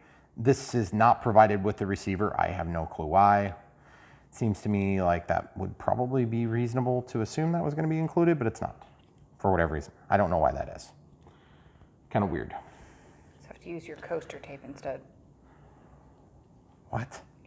Isn't somebody using that as a coaster or a cup holder? Oh. Your roll of tape. Sorry. I know what you mean now. You have to watch all our videos. See? Go back, find it in the video. Okay, so obviously these two antennas need to be at 90 degrees of each other. So like this, or something else like that, but not the same like this. That's gonna give you the worst diversity. And no, one is not a transmitter and one is a receiver. These are both receiver antennas, okay?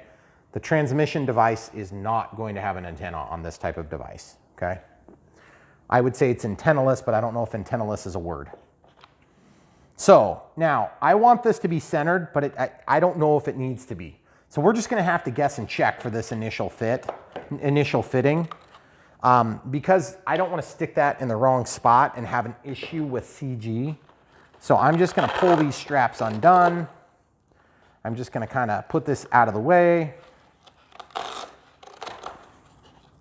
For those of you that are new to the channel, we get pretty in the weeds on setting up these planes. If you've built a few planes, you probably don't need to see every step, but some people are really into that. We try to kind of cater to an audience of new pilots that are learning all of the steep, incredibly ridiculous learning curve that nobody seems to ever explain, so we try to explain it, okay? So if you're bored by that, I apologize. We're trying to help everybody along the way that's learning how to do this. Okay, so you'll notice I have this kind of centered in the straps, if you will. It's got a piece of Velcro on the bottom, so we can get away with that. And then I'm just gonna see if we're gonna hit, which it feels like we're gonna hit. Oh, it's gonna be one of those planes. Look. Oh no. That's annoying. It does actually go though. Like that's in. Mm-hmm. I would say that's sufficient. Now we're gonna check CG. Now obviously this is gonna affect the CG, but it's like 2 grams or 3 grams or actually, now that I've said that, I have to get a scale out to measure how much this thing weighs. With the double-sided tape, yes, I am adding double-sided tape, and yes, there is a wire that's in there too. So in terms of ounces, this is 14 grams. Here we go. 14 grams, okay? 13 grams. 13 grams. 13 grams, 14 grams. So it must be right in the middle. So like 13.5 grams. That's pretty minuscule. Okay, it's not going to impact the CG on a plane of this weight. Okay, it just isn't, hardly. So that being said, if we're touching the battery, I don't see that as a big issue so long as you don't have deflection in the canopy. Okay, because we are bumping it, you see? Bump. Because that's going to be strapped in. You just don't want this thing to pop off because of it. Okay, so now let's flip the plane upside down. Retracts collapsed. You may choose to go ahead and put your retracts out. Just kind of depends on what you want. That's like way tail heavy right now. I can't even get close right there. So that being said, so this is good. Good we did that because now we know we are going to have to go significantly forward, which doesn't bode well for this battery placement. If I go that way, I wonder, we'll probably have to have the leads this direction, which is fine, not a big deal. But I just don't want to have to carve foam. Yeah. Because there's not much foam there, folks. That's where your retract assembly is. Ooh. Yeah, I know. Okay, I gotta get this strap ready to hold it. Now, why do we show this sort of step, camera crew, rather than just showing them where we ended up? Because this is how it really works. Well, you have to know how to figure it out yourself. Yeah. It's not like rocket science to do this stuff. I mean, you don't have to watch the video of somebody doing it, but at the same time, if you're new and you just unbox this thing and you're like, I don't even know where to start, Brian, you know, okay, see, that's the sort of thing that they won't explain in the instructions, okay? How do you deal with a canopy that doesn't allow for the battery to fit, okay? How do you deal with that legitimately? You know, I don't know. I'm gonna have to get creative and I'll show you what I'm gonna do. I'm leaving the canopy off for this test, and yes, it's gonna tend to make it more tail heavy, but I gotta get in the ballpark first. Okay, so I'm just holding my finger between these two spots. See, there's two spots. We're not there yet. It's still way tail heavy. That might help for getting a flare on landing, but it's just, we're not even close. I mean, I could put a bigger battery in there. I could go up to 5,000. Yeah, but a bigger battery is just A bigger battery is going to bigger. shift the CG. I know, but it's also A bigger battery can be back on the tray because it's more mass back here. That might be what we need to do on this plane. The Viper jet. I remembered that. You remembered earlier you said it. Oh, I did. From the back hole, we're almost nose heavy. Or I mean, we're almost neutral. But you see it's going up into my armpit. I don't have the canopy on, so that's probably pretty close.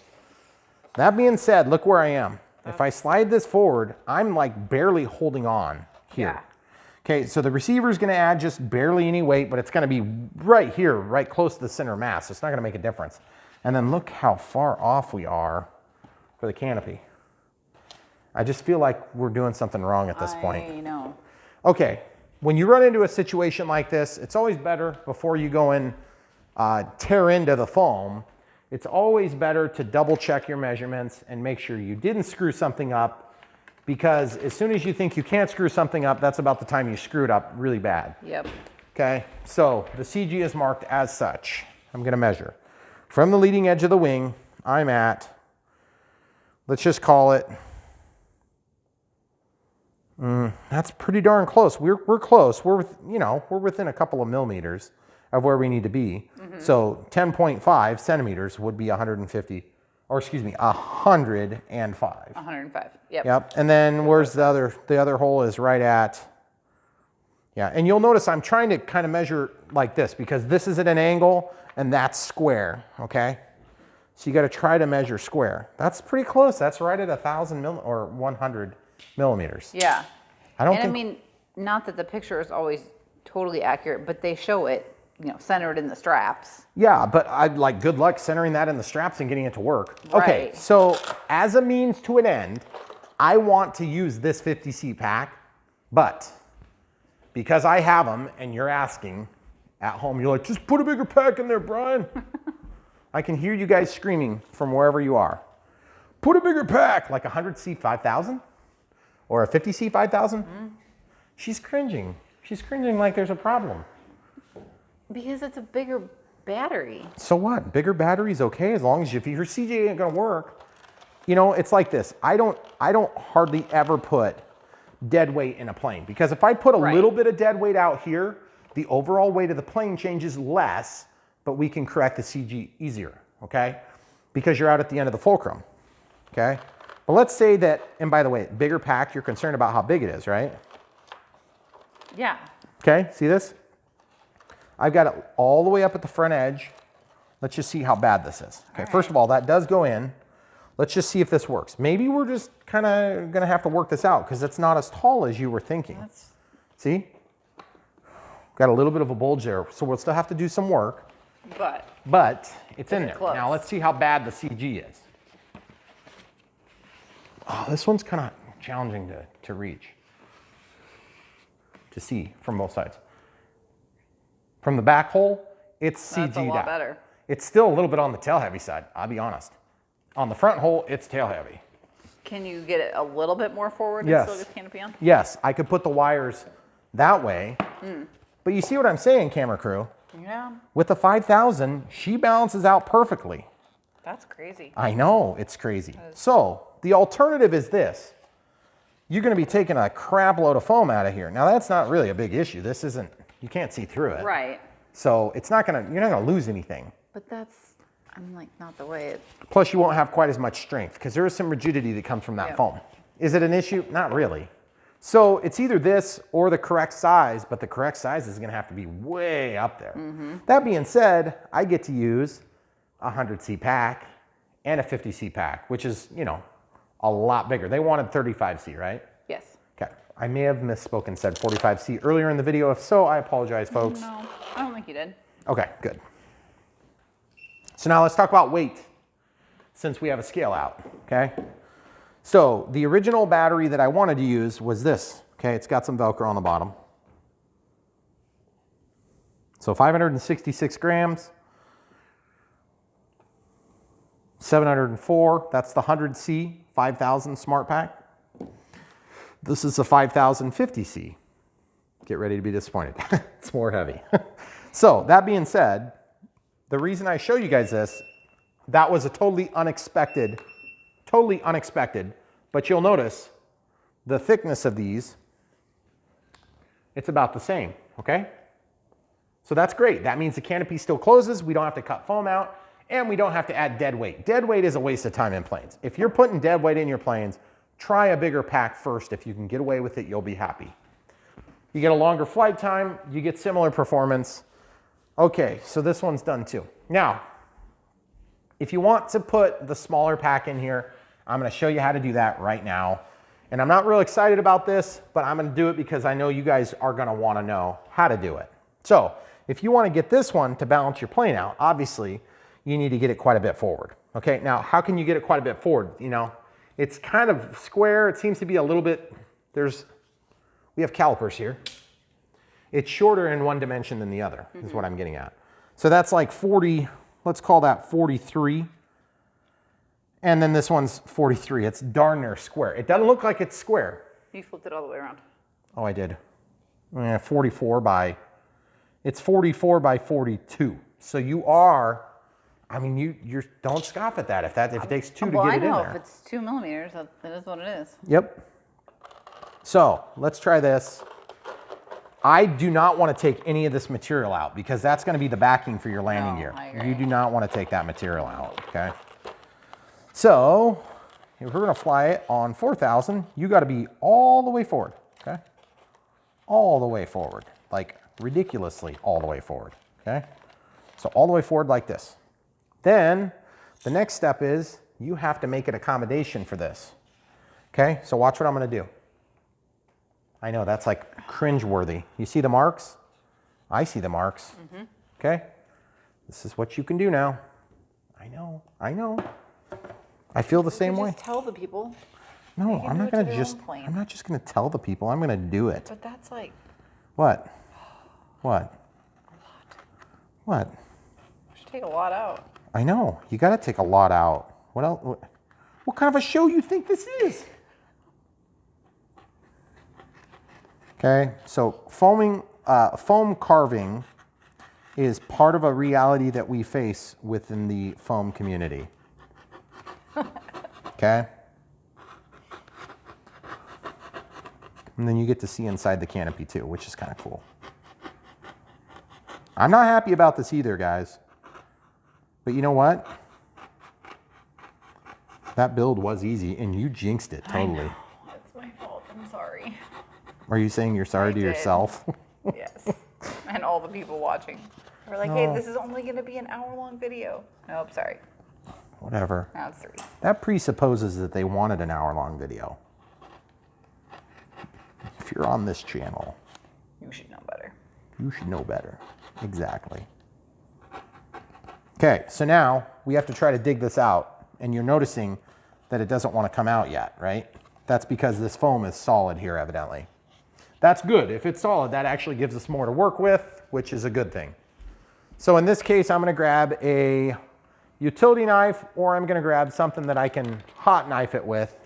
I think I'm going to start with a screwdriver that happens to be kind of thin and skinny. Okay. It doesn't need to be pretty. I'm telling you, it doesn't need to be pretty. This is just the lazy way of doing it, okay? I know. She's over here cringing like crazy. How are you going to save all those millions of little pieces of foam that you're taking out? Well, these are pretty good quality, you know. I was just thinking, we should definitely save this. You're welcome. Thank you. You're welcome. Okay. Normally I would hot knife something like that if I was really trying to make it pretty, okay?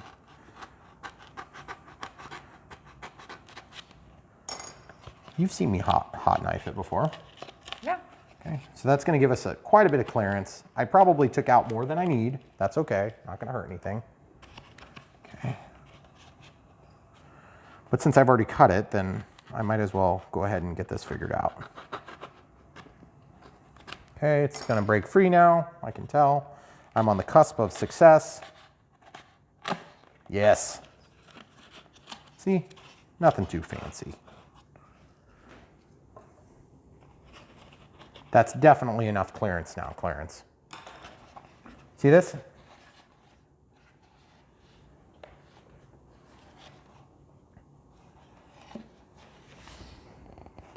Okay, just need a little bit more at the front end, and then we should be golden. So I don't know if I mentioned that out loud, but I did that just kind of subconsciously. You always trim a little bit less than you need, and then you can go back and take more out, but you can't add it back very easy. You can add it back, by the way. Anybody who's like, you can take it out, but you can't add it back. Well, they've never worked with foam. You can most definitely add it back if you want. That was so weird. Did you see that piece of foam that like ran?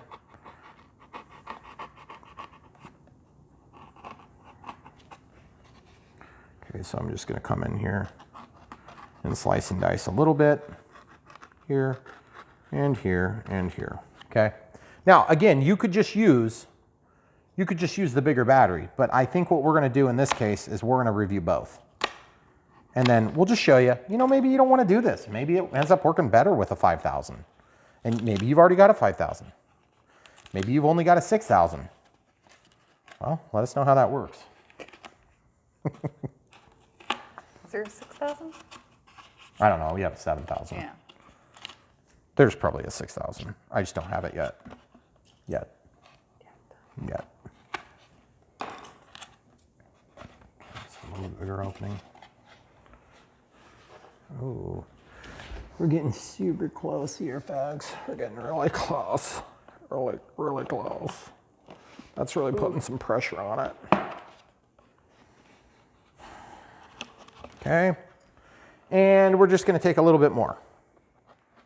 So have the people thoroughly seen the beating of the horse here, or what's the deal? Oh, I'm sure, yeah. Okay, so should we pause it until I get done, or should we keep talking about it more? No, let's pause it, and then you can show them how much we actually took out. So we'll finish carving, and then we'll come right back, guys. Okay. We took a lot out. Yeah. That's a lot. Okay, I had no idea how much I was going to take. It's almost warrant showing them a garbage can. Well, it was clean, so it's... That's how much foam we took Yeah. out. That's like way more than I wanted to take out. The good news is this canopy is obviously opaque, so you're not gonna You're not going to see through, No. even if the light shines. No. Okay. So this is manageable. You could put more Velcro out here for the smaller packs. And like I said, I just was not willing to give up any of that foam down there. Don't do it. Just take it out of here. This is not an issue. You have plenty of strength. If you're still concerned, you know, take a dowel and ram it through there so that you can carry along this spot with covered in CA or whatever. Yeah. Or mucilage would be better. Okay. Or foam to foam. Okay. See how nice that is? You see the gap is nice and even. It doesn't pop up real high. I think it may be touching just a hair on the sides, but that's okay. I was kind of glad it was hugging. Yeah. Okay, so with the 4000, way forward, so it's only in one strap, okay, barely being held in there. Okay, now we'll check the CG. Remember, we have a receiver that's gonna go in. It's gonna be in front of the CG, so it's gonna help us slightly. Okay, going to the back hole. Yeah. Now, front hole. Look, guys. It's on the back hole. It's leaning forward slightly. So I think this is a good compromise, okay? So, again, we're going to want to put some Velcro in there. But that's okay. We have Velcro. Velcro is an easy fix. But then, if you decide to do a 5000 100C or 5000 50C, you can put them in basically so that, see, Velcro. Let's just do the 50C because it's the heavier of the two. Look at this. Watch how much better this works. This is just incredible, guys. I never would have guessed this. I never would have guessed this. Look at this. On the edge, okay. Shoot, you might even be able to put it this way so you can get it all the way forward like that. Let's see if that fits. Yeah. You know what? I'm sorry. I'm not going to do that. I want to go like bone stock, like if you guys were not going to cut the foam. Okay, and I got to get that throttle lead out of there. It's not going to be an issue later.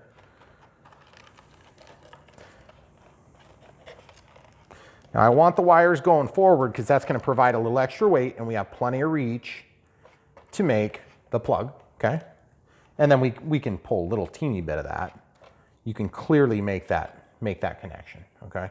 Then that connection will go here. So you want to try to simulate that by putting it in position.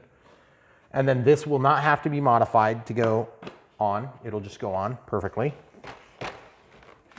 Now let's see how good our CG is.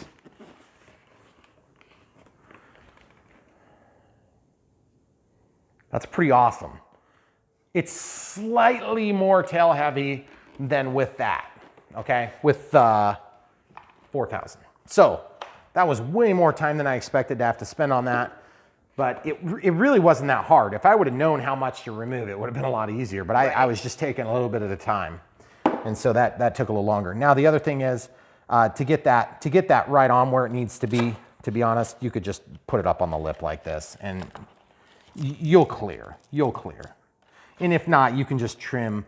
I would really not trim that. I would just press it, just compress the foam. Yeah. And then you'll get the best of both worlds. See? And if you touch down on top of the battery like I am now, see, I'm actually touching that. Just barely though. Just barely. It's not going to be enough to make a difference. Let's see if we got the CG right. Okay.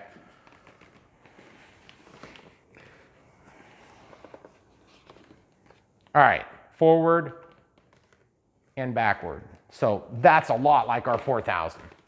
So I think we would have been okay with either one. And I like this, either one. We're going to test both. So we'll start with the recommended battery size. In this case, it's going to be the 4050C Smart Pack. And then we'll go ahead and do the 5050C. We might even throw in a 5100C unless we find out it just works really poorly with that pack size. So that being said, we know where the battery is going to go. So now that eliminates our ambiguity about where the receiver needs to go. Mm-hmm. And you're thinking to yourself, good Lord, that took a lot of effort to figure out where the receiver goes. And I would completely, wholeheartedly agree with you. Yep. So the receiver setup that we started earlier, again, this is all part of learning how to put these planes together if you haven't already figured it out. Okay, so this one is the elevator. So we have a breakout board here that goes out to the back of the plane. On the side of your transmitter here, if you've got an AR636, it says signal plus and minus. Okay, so signal is by the face of it. Signal in this case is orange for the elevator. Oh, and then how do we know what channel is what? Now, since we have a plane that's set up similar, we've got, this is the way it's gonna be. So throttle's gonna be channel 1, okay? We'll set up another model here in a minute. Okay, so channel 1 is here, and we want orange to go forward. Okay, so we'll plug that in. Oh, excuse me, that's not throttle. This is supposed to be elevator. Okay. So it's supposed to be channel 3. I apologize, folks. I got all excited. Okay, so channel 3. Now, what else do we have? We have one here that is channel 1. That's aileron. Okay, so that is not channel 1. Channel 2 for us is ailerons. And this is just the difference between, you know, like say Futaba and Spectrum. It's just, you know, everybody kind of does things a little bit different. Okay, that's why I hate when they number them. Channel 4 is supposed to be rudder. Okay, so rudder is in fact channel 4. So channel 4 comes after channel 3, so I'm just going to line it up there. See, orange going up. Then we have, this looks like an extension cord, so I'm going to make sure that's plugged in. It is. What do we have here? We have 2 wires. One of these is channel 5. It's a splitter. It's kind of weird. Why do we have a splitter? Probably for the ailerons. Nope, that's gear. Okay, it's only 2 though. That's interesting. So gear is on channel 1, 2, 3, 4, 5. That's pretty standard on Spectrum. So channel 5 is here. And orange is going up. Slide that back just to make it easier later. And then we should have throttle somewhere in here. Goodness gracious, where are you? There's flaps. Okay, so flaps in our case is going to be channel 6. And that's our last physical channel. There are more channels on this than meets the eye. Okay, and there's our throttle channel, which is going back where the big power lead is. So we'll just drop this down for cable management reasons. And then white, of course, is going to go up. That's going to be on channel 1. Okay, so we're all plugged in there. These wires, as far as I'm concerned, you know, what do we need to do with those? I'm not sure. We could probably just double them back like this for the moment. And then, of course, we have this, which is going to be for our flight pack voltage for telemetry. So that's going to go in here, and you see how it's got a key. This is backward. Okay, so you got to go the other way. So we'll just give it a half twist, and then it'll go right in there. Okay, so that's plugged in now. So now we'll have all the telemetry and everything. It'd be really nice to have this thing centered in the plane if at all possible, but I'm just not sure how that's going to work. We could actually probably put it upside down, which would be fine by me. It's going to be a little bit awkward to stick it in there though, because yeah, that shape. But it would be nice because then it's centered. Also, we have plenty of leads. It's going to be hard to see it though when we're trying to work on it and see what's going on inside of there. Now we could also put this on the side, but you want to get it really lined up with the length of the plane if you have to do a side mount. In my experience, that is the best case scenario if you can get it lined up. We also can mount it right here. Gosh, all those wires are just annoying me now. Oh, sorry, camera crew. Sliding this back. Just sliding that back. There's a breakout board here, and I almost wonder if I should take the break-off board out so I can put the receiver right there. And just push that board back? Yeah, the one that we had to screw back down, because it's kind of a little bit in the way in what I'm seeing here. What's wrong with having it the way it is right now where it's crossing over? What? Here? Yeah. Oh, because it's going to be connected partially on one side and not on the other side. So that would not be ideal. It's certainly not the end of the world, and it's not something that can't be over, you know, I mean, you can overlook it. I'm just not a big fan of that. See, because we're going to be like kind of almost rocking here, you see? Yep. So I'd really like to, I mean, we could do that, and it's probably okay. In fact, we may have to, but let's just, for the grins and giggles, let's see how big this pack is. Yeah, we're going to have room. I just get nervous about having the battery so close to those antennas because these are like a coax cable. So if you kink them, they're going to break. And if you kink both of them, you're gonna crash your plane. And this plane's gonna go fast, and I don't wanna have it losing radio contact. So that being said, we're gonna stick it right there. Okay. All those things considered. Well, I mean, it's either that or you have to make another decision. Yeah. So sometimes it's like you have to make the best bad decision. The decision that is the best of several different choices of bad choices. I would say it, but I can't say it on camera. What flavor would you like your excrement sandwich? Where are you going with that? Yes. Got it. Okay, so we got our 3M double-sided tape. And we're gonna just slip this back here. And we're gonna attempt to get this square as we can get it. I've been known to use hot glue to help with the issues like this where we've kind of got it stuck on an uneven surface, okay? But that feels pretty stinking good, okay? That feels like it's gonna work, okay? I'm just gonna press and twist a little teeny bit, and I'm pressing pretty stinking hard. I could break the cabinet on this receiver if I'm not careful. And there you have it. There it is. Now, antennas, or antennae, okay? Antennae need to be at 45 degrees of each other to have the maximum diversity, as we call that. And honestly, the further apart from one another, the better. There's no carbon fiber in this particular setup, so we don't have to worry about that. So I'm just gonna tape one of these. I just use a piece of clear tape.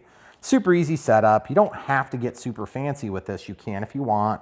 Obviously, you can spend as much or as little time as you want on putting these planes together. My experience has been the less time you can spend and still get the plane to fly awesome, the better, because that means you're flying more. I'm actually gonna throw a second piece of tape on there just to kind of hold that down because it wanted to move on me. Moving is not a problem, by the way. It's just I don't want it to move for looks reasons, see? And you don't want to kink this, okay? Do not kink that wire, please. Now this one's gonna go vertical, wherever it ends up. So they could be on the same side, but I'd really like them to be on opposite sides, okay? So I'm gonna stuff the little teeny bit of extra cable down there. No, that's not gonna work well. I'm gonna go back here and then just use it up, okay? Another piece of clear tape. Some of these things don't film very well, and I apologize for that. It's just the nature of the beast because I literally have my hands burying some of this stuff, and my camera crew, one of the best in the industry, is doing a great job of filming me with my hands buried in things. Weird. Maybe not that. Not that? Oh, dang it. Okay. Not now. Okay, here we go. The tape slipped. That's okay. So I'm gonna push that down, and that's vertical. So now I want that thing to lay down so that we don't catch it every single time we move our battery leads. And then I'm just gonna throw another piece of tape. You could put a straw, like a drinking straw, and just feed them in. You could cut this with an X-Acto knife and slice it in. I've done so many different ways. It doesn't really matter. It's not gonna make a big difference. The foam is not gonna interfere with your signal, so you don't need to worry. And everything is tucked back now. I didn't even have to use one twisty tie or zip tie, which is nice. Now keep in mind there's air that's gonna pick up and go through here, okay? And it's gonna pass out the end, but it's not going down the EDF duct per se. There is some air that's gonna commingle with that, but it's not like it's sucking all the air through this cavity, okay? There's air that's gonna go through it here, and it's gonna get picked up underneath that board, and then it's just gonna pass through and then displace this air. So you're gonna get some air passage, which is what you want. You want it to cool everything down, okay? Everybody on the same page? Now you'll notice, did you see what happened there? It looked like that tipped up already. That's bad. I don't like that. What, can you just put something under the bottom, just yeah, like wedge it in hot there? glue. Oh. I could just goop hot glue right there and right there. I was thinking something easier, but sure. Well, I mean, yeah, you're right. I mean, we could do something else. Like, what do you want to put in there? Like cardboard? A little piece of foam from the garbage can. Yeah, you could probably do that, but then how do I secure it? Whatever, it's fine. I'm just going to leave it. It's good enough. Okay. It's satisfactory. Live dangerously. Live dangerously. That's right. Okay, so now we're going to stick this back in.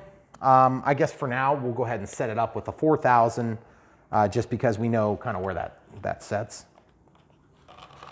Now you'll notice that I have this with the wires going forward. That's not gonna work. We have to have the wires going back. We have to, because otherwise we won't reach our plug. Yep. Okay. So that all being understood. Okay, so I'm gonna go right as far forward as I can so that I still get some Velcro. We're gonna have to put Velcro down, aren't we? Probably. We're gonna have to do it. So in this case, I need to get something to mark that with or get Velcro that's gonna work. Which Velcro do I need, camera crew? The soft or the pokey? You need pokey. I need pokey? Yeah. Hey, look at this.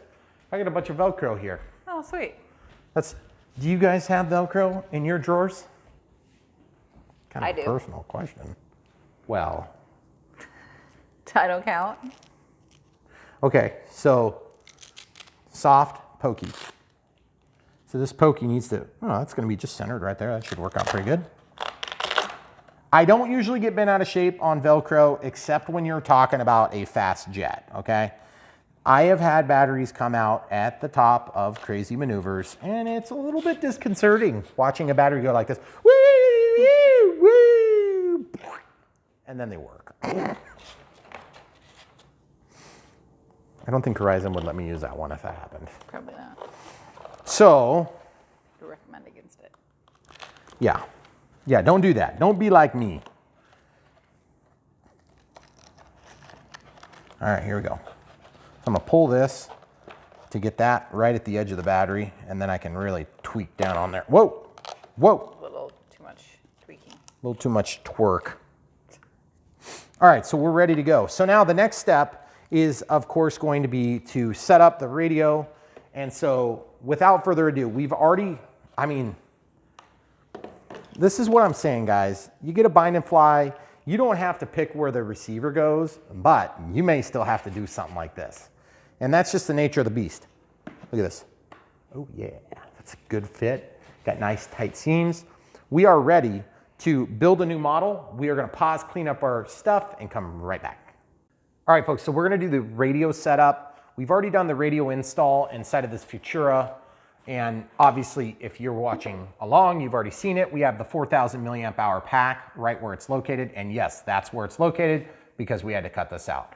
The reason I give you guys a quick intro is because a lot of you skip to what you want to see. This may be what you want to see. So NX6, which is not a 6-channel receiver, transmitter rather. And we're setting up an AR637T, which is going to give us telemetry and ASREX, as well as safe if you want it. So from the function list, so click, go down to system setup, click, disconnect the RF, the light shuts off. Model select, scroll to the bottom, add new model, select the model type, create, 6-channel. And you can check here, we're in the acro, model type, you can see it's an acro, model name, it's number 7. Number 7, okay, model name. So now at this point, we're gonna scroll in FMS 80mm, Futura version 2 80mm. And we'll start with the first letter and then we'll let you guys figure it out. Pause and come right back. All right, so we have the FMS Futura version 2 80mm, just like the book says, okay? So now we can go back. Sometimes it goes beep, beep, beep, beep, beep. That's normal, I guess. Except it didn't do it that time. Well, it's because I already did it once to go back to see if it was number 7. Now, channel sign we're not going to mess with yet, but one thing I'm going to warn you about on the NX6, this is an early release. This has been released for just really a few months, right? Yeah. So there's one little glitch that's going to get fixed in a firmware update, and it has to do with the channel assign when you turn on flaps. Okay, so just be aware of that. Oh, sorry. There you go. Yep, you got it. So just be aware of that. Get your screwing around done at the beginning. In case you make a mistake, then you can create a new model, which is a pain. So, all right, so that being said, now we've got it here. Oops, sorry guys. We got to go back to system setup and set up the wing type. My apologies. Aircraft type. So obviously we have flaps on this. So we have one aileron servo and one flap servo, or one channel more specifically, and one flap. The tail is going to be the normal type because we have an elevator and a rudder. Then I'm going to scroll over here and change this picture to something that more closely resembles this type of an EDF jet. Come on now. Ooh, ooh, it could be like the Habu. Ooh, that's kind of cool. Nah, let's just do the Habu looking thing. Okay, and then, by the way, on an IX-20, in case you're wondering, you can take a picture of your plane, and you can also send noises to your earbuds and play music and all sorts of, it's like a whole Android system. It's so cool. Anyway, one of these days, if Verizon says, good job, Brian, then maybe I'll be playing with one of those. But for now, we're using the NX6. So I'll let you know where everything. Nice. It's like awesome. It's like the bottom of the line card, and I really, really enjoy it. And by the way, I had a DX18 before, and there's been a time or two where you need some of the switches and dials up here, but sliders on the side. I never actually use the sliders on the side. You could use them though, especially in sailplanes and more complicated stuff. Okay. So I know I've mentioned this in a few videos, but you can change your colors. This is not the palette I would choose, called a palette, and it's in system setup. But this film's really good. Okay, so now we're gonna get into flap system. Switch, set it to B. I don't know where they're supposed to be set. We did not notice anything in the manual about how to set up the positions of the flaps. So I'm assuming it's gonna be like minus 100, plus 100, and then 0. They do talk about the control throws for the elevator, aileron, and rudder. So they're saying 17 millimeters up and down on the elevator, the aileron's at 15, and the rudder at 30, okay? High rates and then low rates, all right? I don't measure, that's just what I do. You can measure if you want. It's really not that big a deal to measure, but I don't really find it all that helpful. And then I struggle with setting up expo and dual rates to make up for whatever I screw up in that way. And I'll show you how to do that. So for now, I'm just gonna pick one direction or the other. So in this case, I wanna go to minus like 100 for one side and plus 100 for the other. It really doesn't matter. You can rotate the servo direction. And then I'm gonna set up just, you know, we'll just do like 10 and 15, okay? We'll have to work that out at some point, but that's good enough for us. So now you can watch the monitor down here. See how it's fast acting? So I'm gonna go to 2 seconds, okay? See the flaps come down, the elevator comes down to match, okay? So it goes from 0 to 10 and then to 15. And this goes from plus 100 to 0 for takeoff flaps. And then at landing flaps, it goes to minus 100, okay? So we'll leave that in the middle just to kind of protect our plane when we first initiate everything, okay? So we're gonna walk back. We're not gonna mess with any mixing. We're gonna set a timer to a very conservative 4 minutes. It's going to be activated so that when going over 25%, it starts the timer and counts down. Clear resets it. At 1 minute, we're gonna do, whoops, voice. We're gonna have nothing at 30. We're gonna have nothing at 20, and then we're gonna have the tone at 10, right? Or do we do voice? I think we usually do voice. So it counts 10, 9, 8, okay? Then expiration is gonna be tone and vibrate. And then every minute it's gonna be tone. Yes. Okay. Whoops, hold on, I wanna show you one other thing. And then you can have a tone for start and stop, okay? So then audio events, if you want the audio events to work, you have to set up telemetry first, which means you have to be bound or at least have them both on and already been bound. And then you can change those events because they correspond to the way the radio is set up. Because like right now, if you go to telemetry, nothing's set up, okay? That's just normal because we haven't actually set up with the Air 637T. So now, throttle cut's on. Nope, you didn't set it yet. Good idea. Throttle cut. Set it to switch H in my case. When you move the stick, it doesn't change in the monitor, which is really nice. When you shut it off, it does change, okay?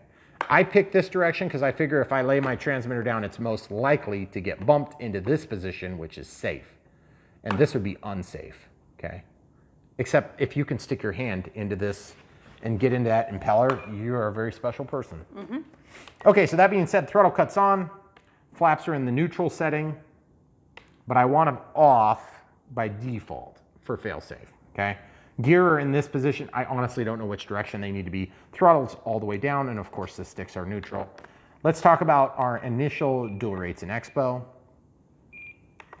I'm gonna set it to this stick, switch F.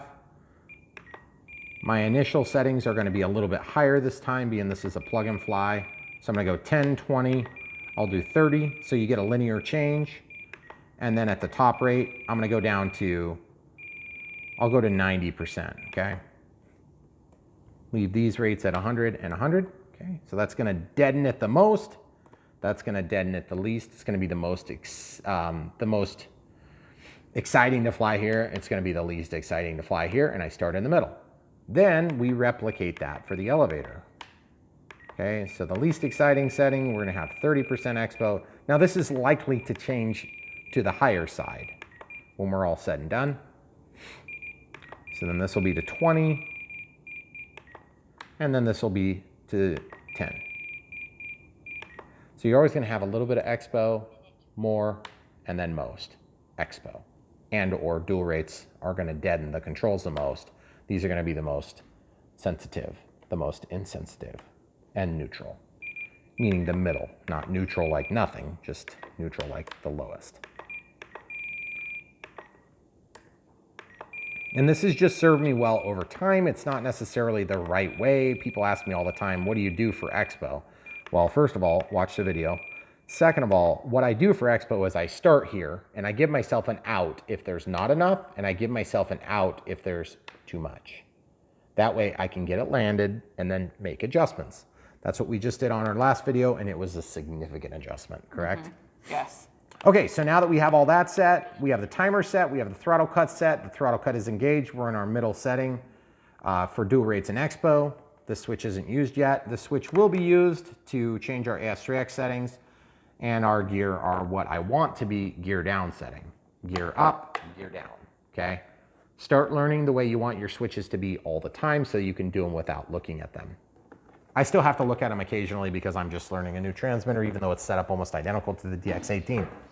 We're ready to buy. Okay, so we have our 4050C in here ready to go. We've got the canopy ready to go. I do need to be a little bit mindful because we're sitting on a table here, or the countertop in this case. If the gear were to swing down, that could be somewhat bad for the landing gear. So I'm just gonna be Johnny on the spot and make sure they don't cycle. Okay, if they do cycle, I have to quickly lift this, right? So in order to bind, you can go into binding mode, but I'm just gonna do it the conventional way because this is more conventional for some of you that are using an older radio. It's gonna be more similar to what you're used to, okay? Once that goes off, it's done. You can press and hold this and turn it on. That's gonna go into your bind mode. But I wanna show you how to set this first. So, remember, this is not safe select. This is an AR636T. 637T. Plugging this in. Get the wires where they need to be. Then you can press and hold this little spectrum button. Okay, now we're in bind mode, pushing that back down. I want that stationary where it is. Then, while turning this on,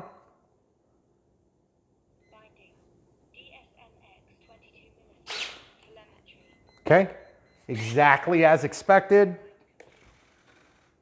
Flaps were backward, okay, so we have to rotate that. Gear. Awesome. Look at these metal gear trunnion.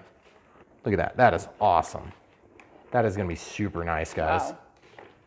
I love the way that looks and the way it operates. All metal. Very good, very good, very good. Loving it. Okay, so the gear are in the opposite direction I want them to be, okay? So I'm gonna rotate the gear, which means I need to lay this down momentarily. I need to walk into servo setup. And you're like, but Brian, don't you need to do your AS3X? Nope, not yet. So we're gonna be reversing flaps. Well, we can just leave flaps the way they are and we'll just switch the flap mode. Okay. Okay, so I'm gonna have you click that button for me once and it should close the gear. Click this one. Yeah. Okay. And then gear back down, which makes it easy because then I don't have to worry about hurting the flaps, for instance. Okay. Elevator's going up and down, Well, actually, what I'll do is I'll spin the plane around for the people watching at home so it's a little easier for you guys to follow what's going on. Okay, so the canopy's on. I've always found when I'm setting up a plane, it's always better if you can just line it up so that you have less ambiguity. If you're more skilled or you've been doing this longer than me, congratulations. Elevator up, elevator down, aileron roll left, it's backward, aileron roll right, it's backward. So now I can go over to ailerons, highlight it and click. Now it's rolling, and yes, you do have to do this before you do forward programming, okay, for the initial setup. Elevator up, elevator down. Our trims are way off on this, so we're gonna have to fix that next. Rudder left, rudder right, and that is correct. So it's going this way, it's going that way, okay? So all of our control channels are correct with the exception of the flaps. So I'm gonna walk out of the menu, and I'm actually gonna go into this, and I'm gonna clear this. I'll just set it backward like this. It really doesn't matter. I could have just reversed the servo too. Clear gets you back to 0. Okay, so now look at the flaps. This is my landing flap setting. This is my takeoff setting. You'll notice that the flap is not fully retracted. Now watch what I'm gonna do. You can't go past 100, okay? The other thing is, look at this. Those are going down. If you have an inboard flap, meaning it's close to the fuse, and it goes down, your elevator is going to also need to go down to compensate for the ballooning. Okay? If you have an outboard flap, that condition is opposite. It's like if you have flapperons, in other words. So now watch what we're going to do. Go to servo setup, travel, go to flap. It's in the all the way retracted position or like the normal flight mode. Now I'm going to click, show the people the flaps right here. See, now it's lined up with the wing root. Once you get it tight, listen, it's moving, it's binding. So I'm going to like 125. Now look at the other side there. Okay, now watch this. Take off flaps. Landing flaps. Those are going to be some crazy landing flaps. Yeah. So that being said, we're going to 125 on the up and we're going to 100 on the down. Okay. So what I'm going to do now is I'm going to click in here and I'm going to go to the flap system and I'm going to change my down setting to a little bit more minus. Like minus, let's call it 40. See how it's raising up some? I don't want them to be so retracted for the takeoff setting. So we're going to do minus 100 for the fully retracted, then minus 65, because it's just barely at all, any. And then for full landing flaps, you're gonna be like excessively crazy amounts. See that? Crazy. Yeah. So now, that might be too much, and we'll find out. Because if it's too much, we might find out we don't want quite that much. So I want the takeoff flaps to just be a little bit to change the, you know, the shape of the wing. But for landings, I want to get that nose pointed down. I want to be able to come in steep approaches and still create a lot of drag and reduce the stall speed because this is going to be a fast flying plane. All right, so now that all the controls are set up, we have to get our trimming set up, okay? So we got to get these so that they're even on both sides preferably. The rudder is a little bit out too, it looks like. So basically the way you do this, there's two different trains of thought on this.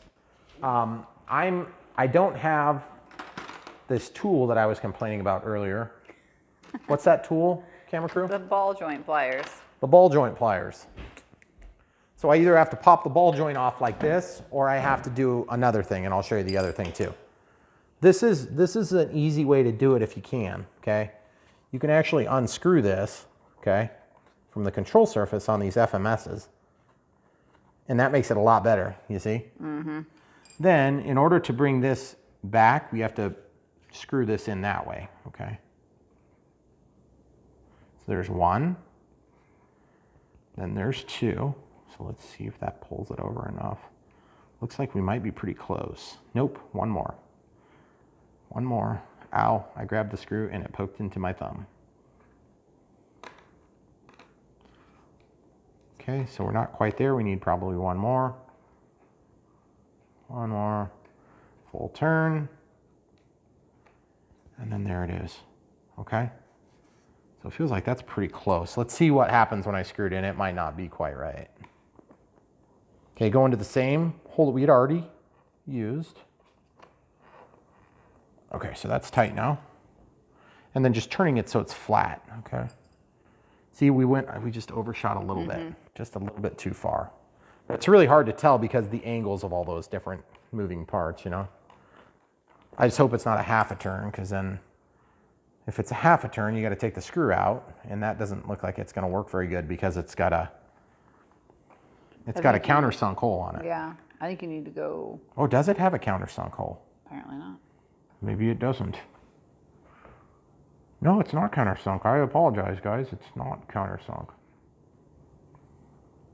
I think I got to go 2 anyway. Yeah. So that's out, and that's out. So then the screw, you can see the screw here, very small. Through the ball joint. Ball joints are far superior, much less resistance, and just overall better. Plus these are Metal Gear servos, so you're just getting a really high quality setup. That looks like it's going to be pretty close. I would say that's within the realm of mechanically it's close enough. Now we can just do a small electrical trim if we need to later. So that can now be tight because the ball joint floats free. Yeah, that's pretty darn good. I'm totally satisfied with that position. Okay, so the flaps. Now, make sure your flaps aren't deployed because you're going to have some elevator correction, as it were. So we're pretty close here. We're just a little bit down there. We're even here. Yeah. See, that's going to give you your 10% correction. So this is even here, but not even here, okay? So on this one, kind of the same scenario. It's probably the easiest way is to just go ahead and undo this one screw here. You can hold there. Sorry. Not awkward at all.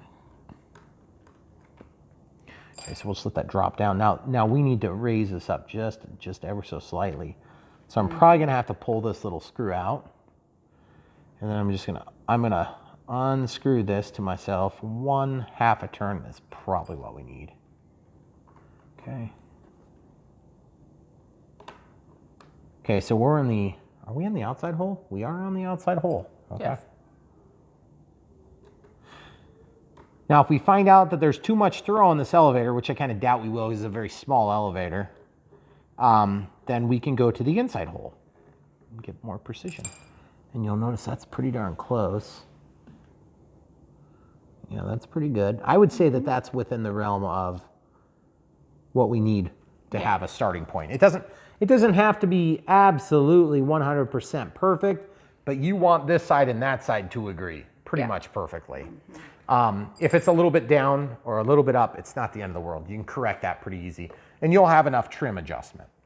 Okay, so elevator up, elevator down, flap deployment, landing flap deployment, which I just think we're gonna need a lot more correction. I don't think we're gonna end up running them that far down.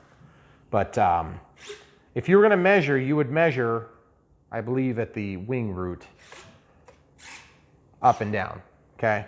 And then for ailerons and rudder, same thing. So we're basically ready for forward programming.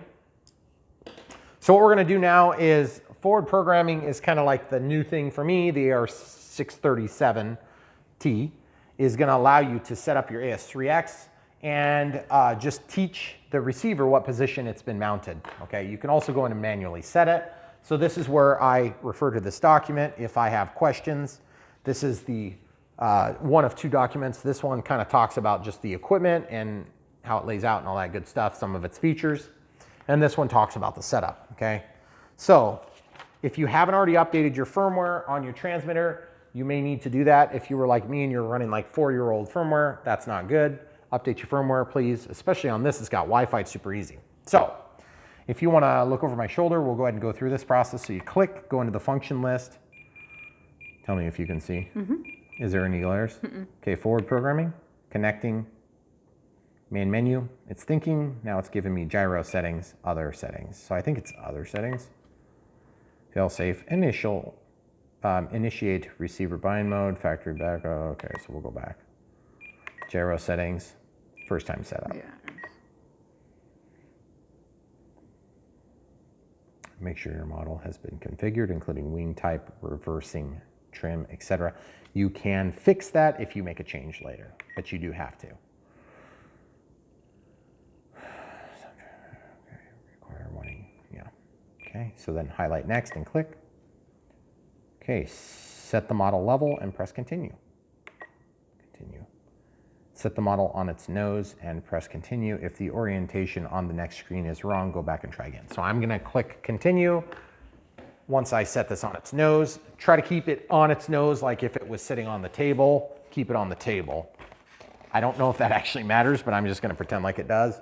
Yes, there is a plastic tip on there, so you can very gently lay it on the tip. Okay, then I'm gonna click once. It says stand by. And then it shows you what the orientation should have been. So the Spectrum logo is going forward, and the, let's show the people at home what it looks like, just to refresh your memory. You're probably screaming, Brian, we already know, we already know, we already know, we already know. It's okay, we'll show you again.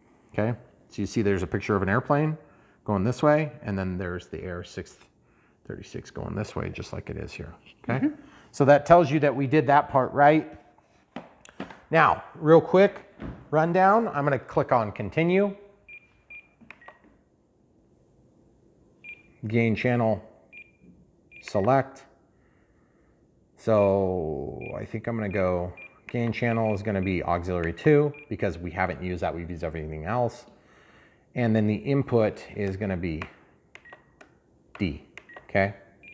Then next, because I used B for my flaps, and I'm gonna use D for that. I'm gonna apply. You can make changes. Listen, it's rebooting. 1 dance. 2 dances would be for safe, okay? Receiver is rebooting, click menu. Okay, so now we can go back into forward programming. Gyro settings, AS3X settings, gains. Okay, gain sensitivity is 1. I'm gonna turn all the way up to, see the 0.5? It doesn't let you do 0.5. Why do you want to do 4? Well, it's just kind of being weird, so I'm just gonna put it to 4 and then leave it. Okay, then AS3X gains.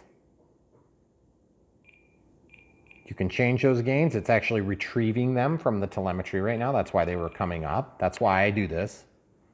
Okay, then you can do the priority, which has to do with stick priority. Okay, so with 4, now watch what happens.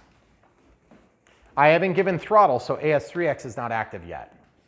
All right, so this is a first time thing. You got to do this. The thrust tube, I can't reach the fan. We've already discussed this. So throttle, well, I'm gonna walk out of the menu. I'm in gyro setting 4, which is gonna be like crazy. It'll oscillate for sure on this plane. So I'm gonna set it back to 1 more than likely. Okay, so walking out, I'm out of the menu altogether. I'm in regular flight mode, elevator up, elevator down, roll left, roll right, yaw left, yaw right, flaps. Okay, everything's working. Flaps are not part of AS3X at all. Okay, throttle cuts off. Oh, jeez.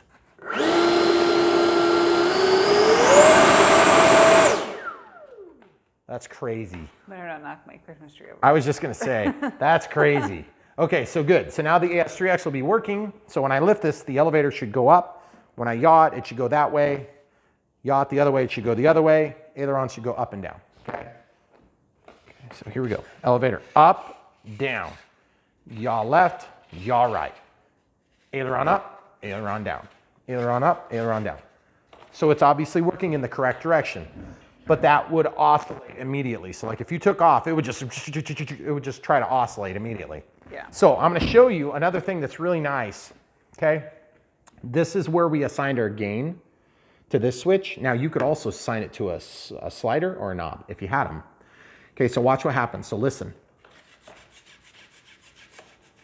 See how it's quieter?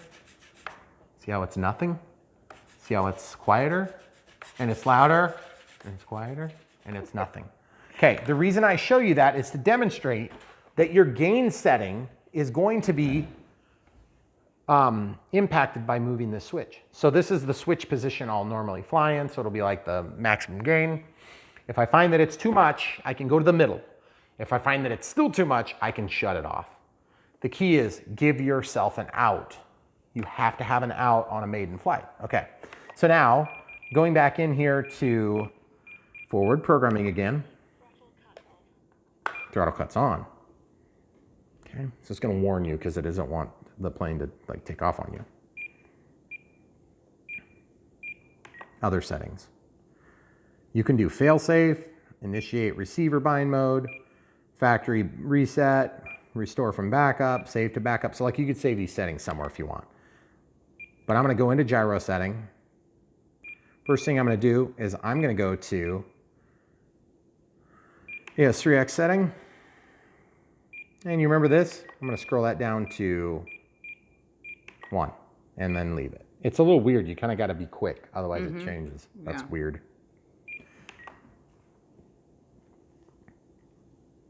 Waiting for it.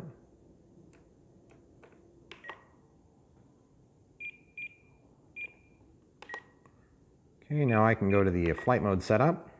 I can change this to, see how it says active, active, active? Watch this.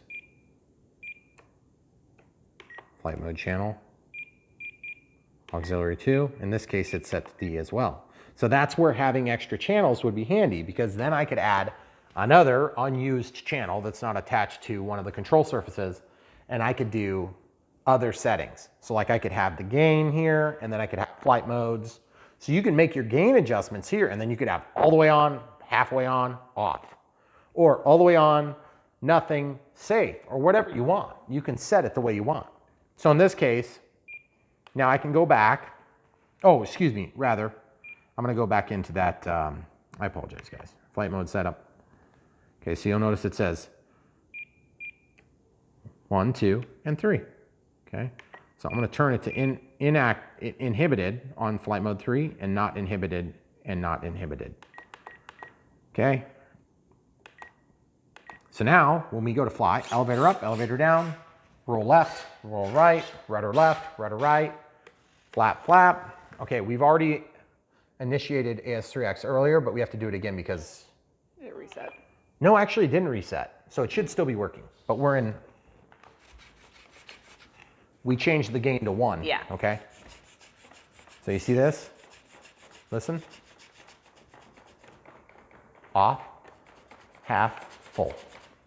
So we can impact change now, which is really important. So if we have to do something crazy, we can get back to the ground. Okay, so that's everything. It's literally ready to fly right now. We could go out and fly it, except it's a little dark for that. So without further ado, guys, if you've watched this far into the video, you really like the channel, or you're really trying to learn a lot really quick, and we're really glad that you're here because we really want you to buy this from the link in the description below, because that is one way you can really help the channel. You can help by smashing the like button. Obviously, subscribe if you haven't subscribed, subscribe. Click the bell for notifications. And then, of course, when considering buying any of this equipment, check the link in the description. Sometimes people don't like one particular receiver or one particular radio or one particular battery or one particular charger or one particular plane. We literally have thousands, not an exaggeration, of videos. So if you don't like this one, maybe you'll like one of those. And you're thinking, but Brian, I didn't realize there were thousands of planes. There are thousands of videos. Maybe there's not thousands of planes at any given time, but there's a lot. So that being said, this thing looks cool. I wasn't sure. I was kind of on the fence on this one, but I'm very excited. The NX6 has been great. Once we got over that one little kind of glitchy thing where you do a flap assignment in channel assignment, just don't mess with it and you'll be fine. It's been great. That's literally been the only problem. And beyond that, nothing.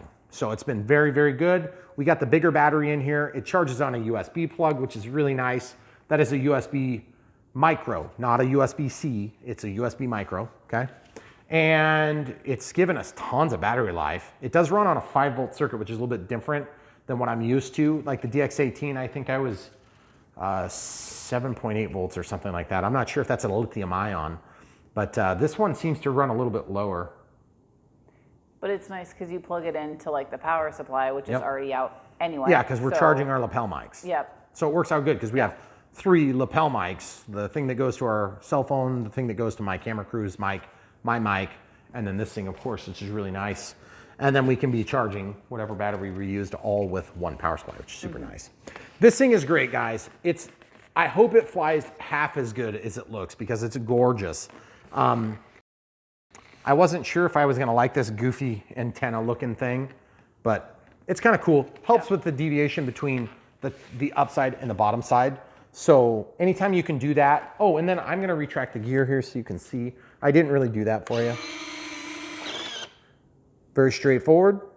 Looks like it works great. The gear door are beautiful. The oleos look great. It's all aluminum, which is really cool. And look how nice this is, guys. Look at that long throw. I've seen guys fly these off of grass. Very, very resilient landing gear. And they all have oleos. That's an oleo in case you're wondering. And this is called a bogey. I knew that. Well, I did. I'm not saying for you. It might have been for me. So anyway, guys, help us. Support us by buying stuff from the links below. If we go through the trouble of putting these videos together, we'll keep doing it. Watching the videos helps. But really, if you want to help us more, buy from the links below. You really do help us. You help the camera crew to tolerate me for at least one more video. Yes, please. Come back for more.